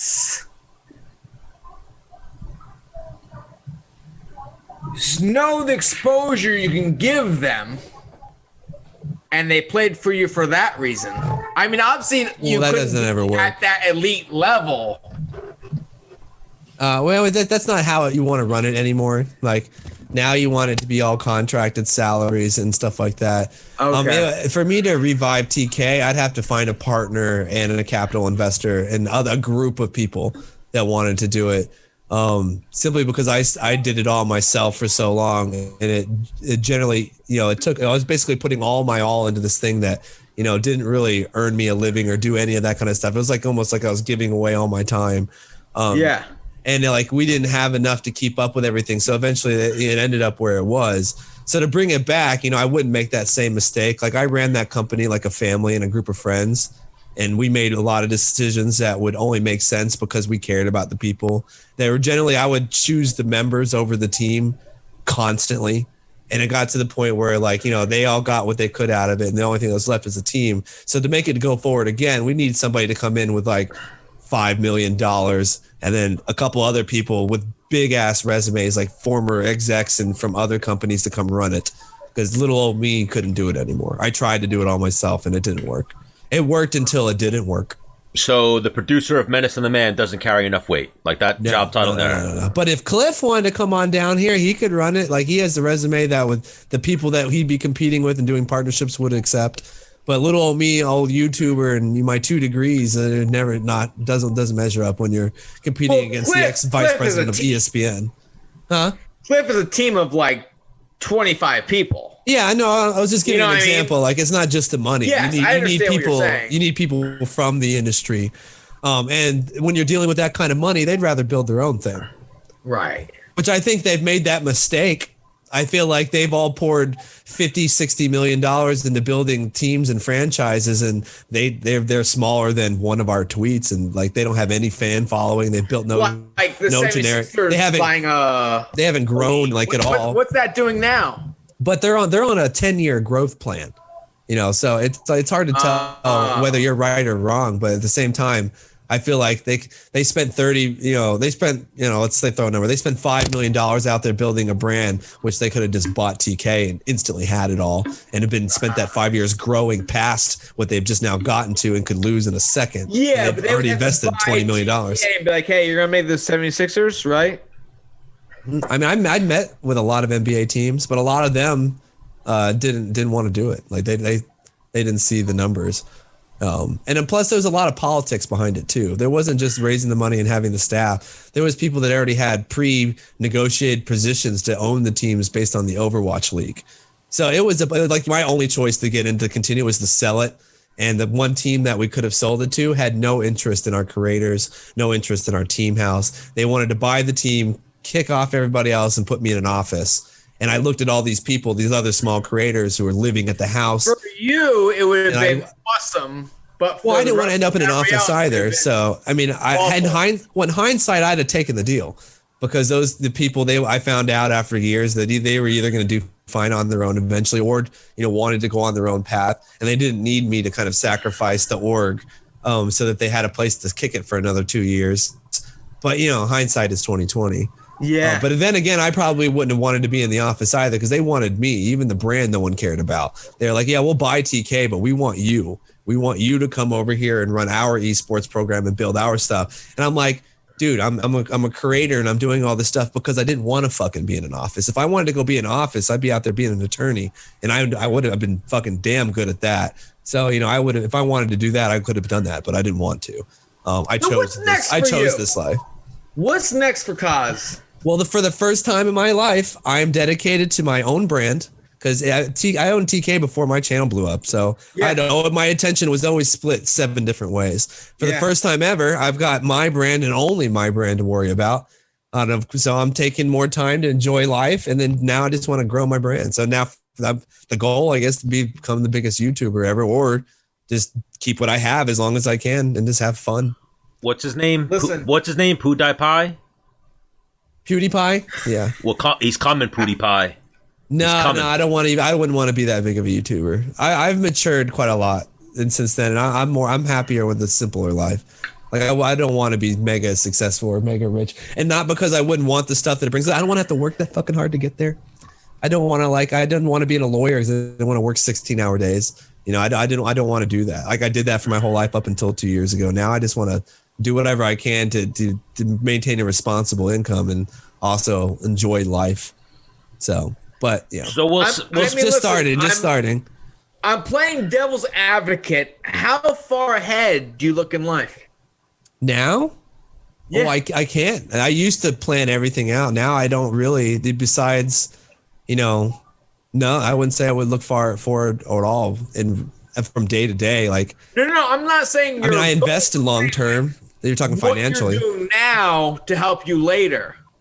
Oh, now, yeah, I just want to make content and grow my YouTube channel and my Twitch stream. Pretty much it. So even segue from you need a place to fucking dump shit. Menace the Man will be your. Got to come out here and just vent. And then the best thing is nobody really listens, so you can come here and say whatever you want.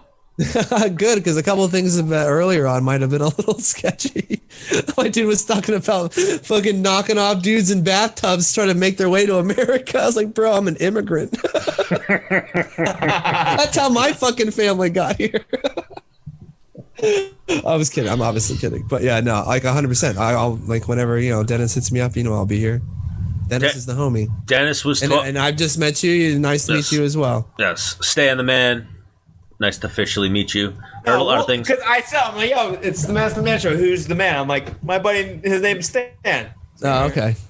Yeah, I see that. Well, he has Menace and the Man written on his name, and you have Dennis Bermudez. So I had to find his. I was like, oh, is that you gotta put your fucking name on there? I didn't realize that. Yeah. So I was like, I was trying to say your name, and I was like, and the Man. I don't know. That's the sign-up's full. Thanks a lot, Zoom. Vinny and the Chin, the Long Island legend. So yes. You guys are in Long Island then? Yes. This is like my mother's family is from Long Island. If you send us an autograph like that, we'll put it on the wall. Yeah, 100%. I don't think I have a photo of me like that. That's like you get one. That's like Long Island. I don't have the ego enough to go print out a photo of me, sign it. He does. Someone. Do you know how like your mom, or like if you're religious, she has a picture of Jesus when you first walk in, or the cross or something? That's like Long Island Jesus right there. No, okay. Like Long Island people hang this photo in their house. Vinny the Chin, yeah. Yeah. Right next to the Jesus and like the what is her, Mary? Right next to those photos, bam. Pretty much everybody that works at G Fuel. Stan, if he put out his YouTube videos at the proper time. Yeah, no, what Vinny the Chin was? Vinny the Chin was Jersey Shore before Jersey Shore. Oh God. Like right before Jersey Shore blew up, he was Jersey Shore. That makes sense. He's got the look. Yeah. But YouTube wasn't big before Jersey Shore, right? Infancy stages. Yeah, no, YouTube is not relatively new, but it's not really that old either. So we'll segue there, talking about YouTube. Where is Jake Paul on the YouTube scale? He's one of the bigger influencers, right? One of the bigger. Oh, yeah, he's on the top. The one him and his brother are in the top 1%. Yeah. And now KSI is bigger, a little bit bigger than them on YouTube. They're right? all in this top 1%. They're all at that stage. It doesn't even matter. It's just how much money they want to make, how many videos they want to. And create. Now what's his name? Pi Pew. He's the He's still the number one YouTuber, I think. He's number one, right? He's the number one solo YouTuber. At one point now. No, he's the number one solo YouTuber. There's another channel that's bigger from India, but we don't see it because it's India YouTube. Yeah, so it don't count. Oh, okay. Yeah, well, I mean, they have more people.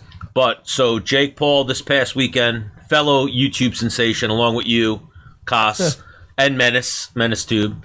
But, did you watch the fight, Kos? Yeah, of course. That was actually a great event. It had all the people from my childhood, and then Snoop Dogg commentating. That alone had me. Yeah, that was I actually really enjoyed the whole event. As far as, watching something that was designed to be entertaining, they did a fucking great job. I agree. With zero audience. And Menace, I like the crowd noises they added in. That was funny. I was looking forward to the Jake Paul, Nate Robertson fight. I was not looking forward to Tyson, Roy Jones. Oh, why not? But I was looking forward to it for nostalgia, but I thought they would both look a lot worse than they did.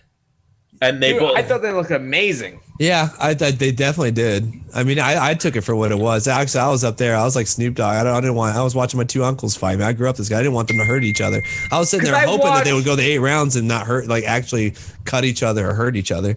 I didn't want either one of them to win. I watched it with somebody that was like, "Really? Am I really watching this?" I'm like, it's Roy Jones Jr.'s and Mike Tyson. nineties. What did you think you were gonna watch? Yeah, anybody that complained about that, it doesn't understand anything about fighting. Yeah, they didn't. But like knowing fighting, I'm like, dude. Yeah. Tyson could move. He still had it. Roy, I mean, he's a little slower, but the science was still there.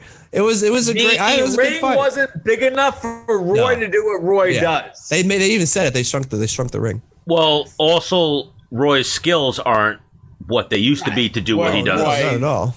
Yeah, well, Mike's what would have deteriorated with old age. Mike's skills carried over better than Roy's. Oh yeah, I mean, he still had it. Like, if you didn't know and you were watching it, you would still know it was. He was still fighting more, but it was. The three of us right now. No judges. Who won the fight though? Tyson. Oh, Tyson by a landslide. Mike won. Because I was like, so I'm sitting there with three people. Like, I got Jones. Oh, if you were to do the pure points, to them, and they were like, "Nah, it's a draw." Like, we're all like, well, point-wise, Roy had a lot of connections, but they weren't meaningful. That's why, I mean, he sat there hitting those three. Yeah, that is how he fought. But you getting those three little people that like, dude, this guy's not gonna hurt me. He played Floyd Mayweather. Him just fucking crushing them. I think they both were nervous, like you saw on both. Oh, extremely. Like Dennis. Off the jump, yeah. Not as nervous as Nate Robinson, though. Oh. My dude was scared from the beginning. He didn't he shouldn't have been in there, man. Yeah, that fight was probably rough. never sparred. But wait. We did, but nerves got to him. Before we go to Nate and Jake, for Tyson and Jones, they both looked like Menace. You saw Tyson's face before that fight started. I was like, holy shit! Like he does not want to be here. I thought. Oh no, he just lost 100 pounds. I thought Tyson lost 100 pounds. When I saw Tyson, I saw a little bit of like, this is happening, and I saw a little bit of fear. And I know for the right people, myself included, that means like, I gotta kill you before you kill me. Well, here I feel like Tyson looked shook. And then he looked over, and Roy Jones was doing the holy shit. That's Mike Tyson. Yeah. Yes. And then that was my favorite part when he told the ref, he was talking to me. He was like, quick, holding on, quick grabbing. He was like, I mean, I have to. He's coming with the hands. Yeah. Fucking Mike Tyson, bro. What do you expect? I think Roy, what's the term? Like the aura got to Roy. Roy was like, Mike Tyson, he's not fighting again. I know they said that he was going to, and he felt like he maybe have won the fight. And that after like combo, that was all horseshit. Nah, he got out of that building. He said, "I'm done." Roy I'm might never doing that again. He might get on the right sauce and come back. So. No way. No, there's no way, bro. Well, because the you look at that fight. He said with like a draw. Yeah, I wear draws. I don't get draws. It's like what? The confidence in that being a fighter, I was like. Because listen, if he didn't want any part of it, he'd be like, "Yep, cool or draw." But the world went. What are you talking about, Roy? Exactly. Yeah, that's like what the fuck. I wasn't talking about like so much his ability, but he's gonna say he didn't want to fight anymore just because the crowd's reaction to him. Like the internet was not nice to Roy Jones Jr. If the scoring or the whole fight in general, to be honest. They're all idiots. If the scoring was holding each round, he won 8 rounds, 10-8. He was just trying to hold, and he wasn't trying to, but he was trying not to get knocked out. But yeah, he's fighting fucking Mike Tyson, dude. There's no amount of money that you could get me in there right now fighting 50-year-old Tyson. You could be like, Justin, $10 million get in the ring with Mike Tyson. I'd rather live. All right, Justin. $10 million. Do it. $10 million. No, I don't want money that bad. There's nothing in this world that I could buy or want to buy bad enough to get into Mike Tyson. Fuck the money. Wait. Talk you into it, Justin. What about to fight Jake Paul? No, even the same thing. That kid, he's a boxer. $10 million to fight Jake Paul? Because you have. I could die, Dennis. I could die. What if you were Menace trained? Here's the thing. No, I don't want to do that. Sounds like work. All right, you don't want it. We don't want to put the wheels in motion, but you have a big enough following that, like, if you popped off, Jake Paul might be like, you know what? I'm fighting fucking cops. Well, ignoring that, I'm 12 years older than the guy, and he's been working out since he was at middle school, and I've never spent a day in the gym. No, I would. It's not so much that. I mean, I do it almost just maybe for the spectacle, but I wouldn't want to. I'd get right into it and be like, this is stupid. I should be at home playing video games. Guys, do we want and to there's no amount of money that you could offer me to do it because I don't. Guys, do we want to blow up? You get it going and be like, listen, all right, I can't be you, but my trainer is. Dennis be like, who the fuck is that guy? Yeah, no, he's trying to fight fucking Conor McGregor. He's trying to fight Conor McGregor. He's 5'6". And then I go in there, I fucking crush his ass. Me and you are millionaires. No. And how much work did you really do?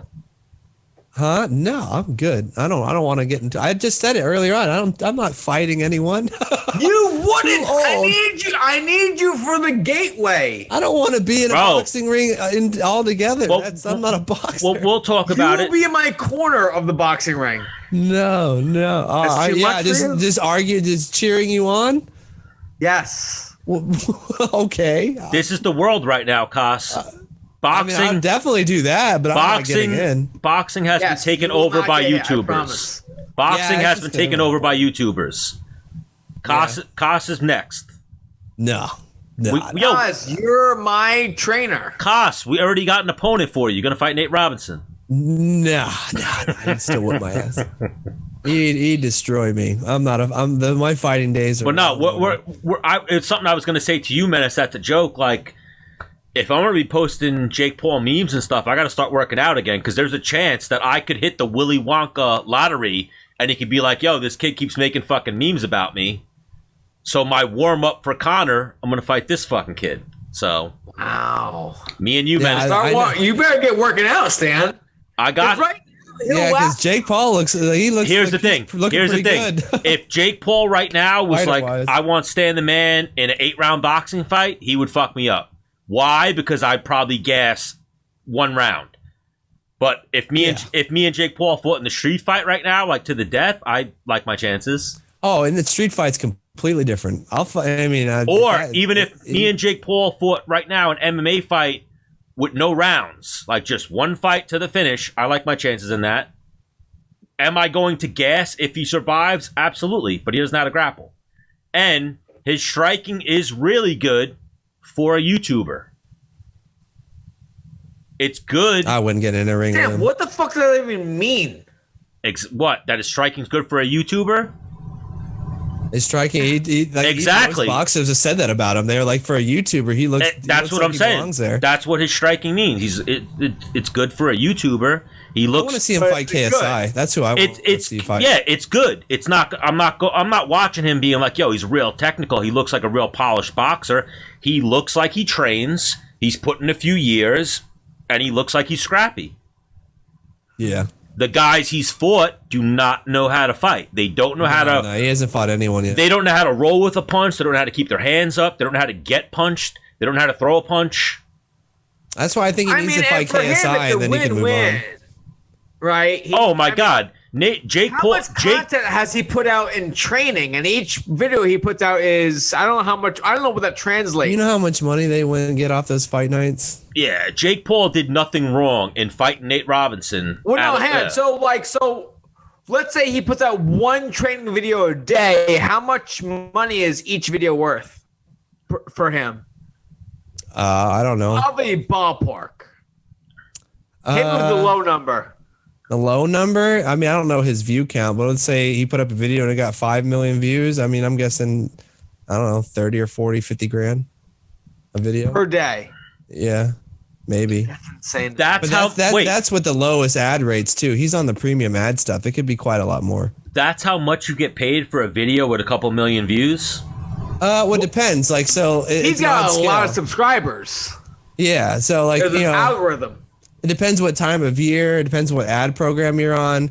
Like in January and February, 1 million views could be like 2 or 3 grand, but in December, 1 million views could be closer to 7 to 10. Well, here's what might happen, Justin. You might become Menace's new co-host. So here's what we'll do. We'll put it before we get out of here. We'll put it on your channel. This fighter named Tyrone Spong is going to hit me with a body shot. That's probably going to kill me. So we're going to put it on your channel, and when I die, you become Menace's new co-host. Boom. There you go. We'll think about that.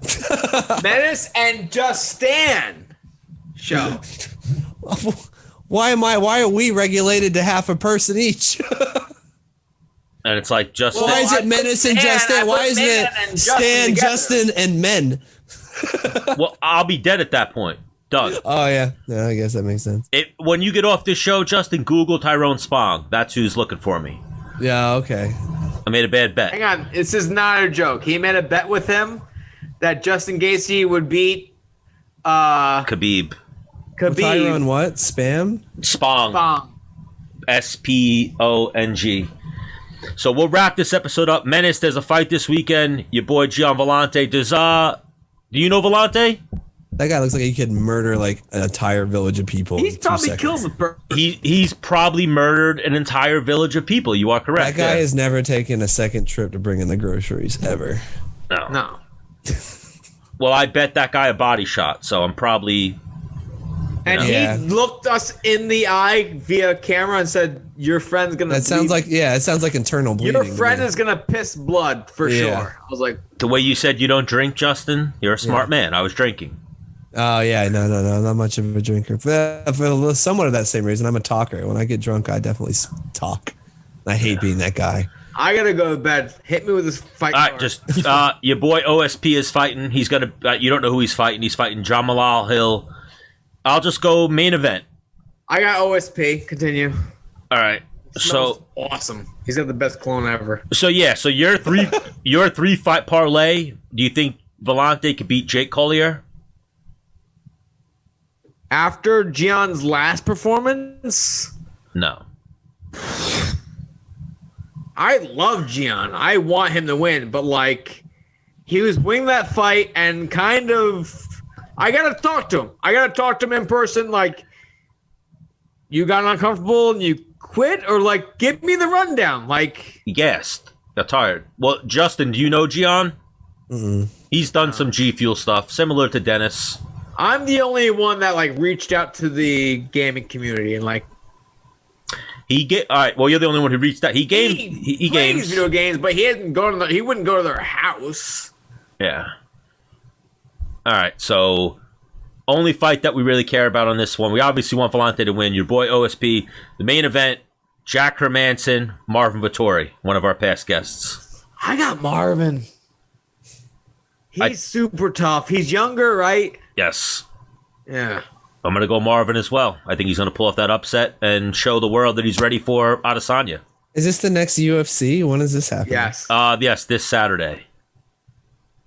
But okay, cool. But Justin, we're sorry we had to put you to that little fight conversation right there. But no, Stan, give him the stats and let him pick. All right. Well, for a casual, I'd almost have to give him like the cliff notes. So So we have Jack Hermanson, who's a badass. He's from, I think he's from like Europe, somewhere in Europe. But he's a badass. He's on a little win streak. He's on like a surge in his career. How many knockouts does he have? He's a Swedish. He's from Sweden. 21-5, 32 years old. He is fighting Marvin Vettori, who's an Italian from Italy. So he's fighting 32. Fighters fight that old? 32? Yeah, I didn't know. I thought fighters stopped like in their 20s. I retired at 32. Yeah. Oh, okay. Yeah, I don't know. I could hang on. If I wanted to, I could still be crushing people, but I don't like the judges. And yeah, I got kids. I need steady shit. Yeah, that makes sense. Or no, Jack Hermanson actually does have the loss to Jared Cannonier recently. So Marvin Vettori is on a better streak right now. So we'll go simple as this. Who do you pick right here, Justin? A Swedish guy or an Italian guy? Italian. What's the records? Switzerland, they're the peaceful people, right? Well, 21-5 for Hermanson, and Marvin Vettori is 15-4. So he's getting less experienced. Less experienced, but I believe he has a wrestling background, so he has experience in other areas of combat sports. No, you guys are the pro. I defer. I was into UFC. Well, no, you said the Italian. I'm going Italian as well. Yeah, we're all going Italian, so I'll hit people with the odds, and then we'll wrap this bitch up. So it looks like... What do we got? Marvin Vettori is a slight favorite, surprisingly. Like in Vegas? Yeah, he's minus 140. Why is that a surprise? Because he's ranked number 13 and Hermansson's ranked number 4. And Vettori's taking the fight on a week's notice. Huh. All right. Yeah. That is kind of wild. But I guess people are holding I fought people that were ranked higher than me, and I was the favorite. I mean, he might be fighting on that the sales of that fight with Adesanya and his recent couple of wins that he's looked very good in. So, because Hermansson. Hermansson's no scrub. Yeah, he hits fucking hard, man. Really good jiu-jitsu. Tough. But I'm going to go Vettori. Menace is going Vettori. Justin's going Vettori as well. And Victoria's been on the show, so that's how we roll. Oh, that's cool. You guys got him. That's really cool. Oh, so Justin, if you fought anybody, we're picking you. If you played anybody in a video game, we're picking you. Okay. Because you're menacing the man right now. You're one of our guys. All right, lit.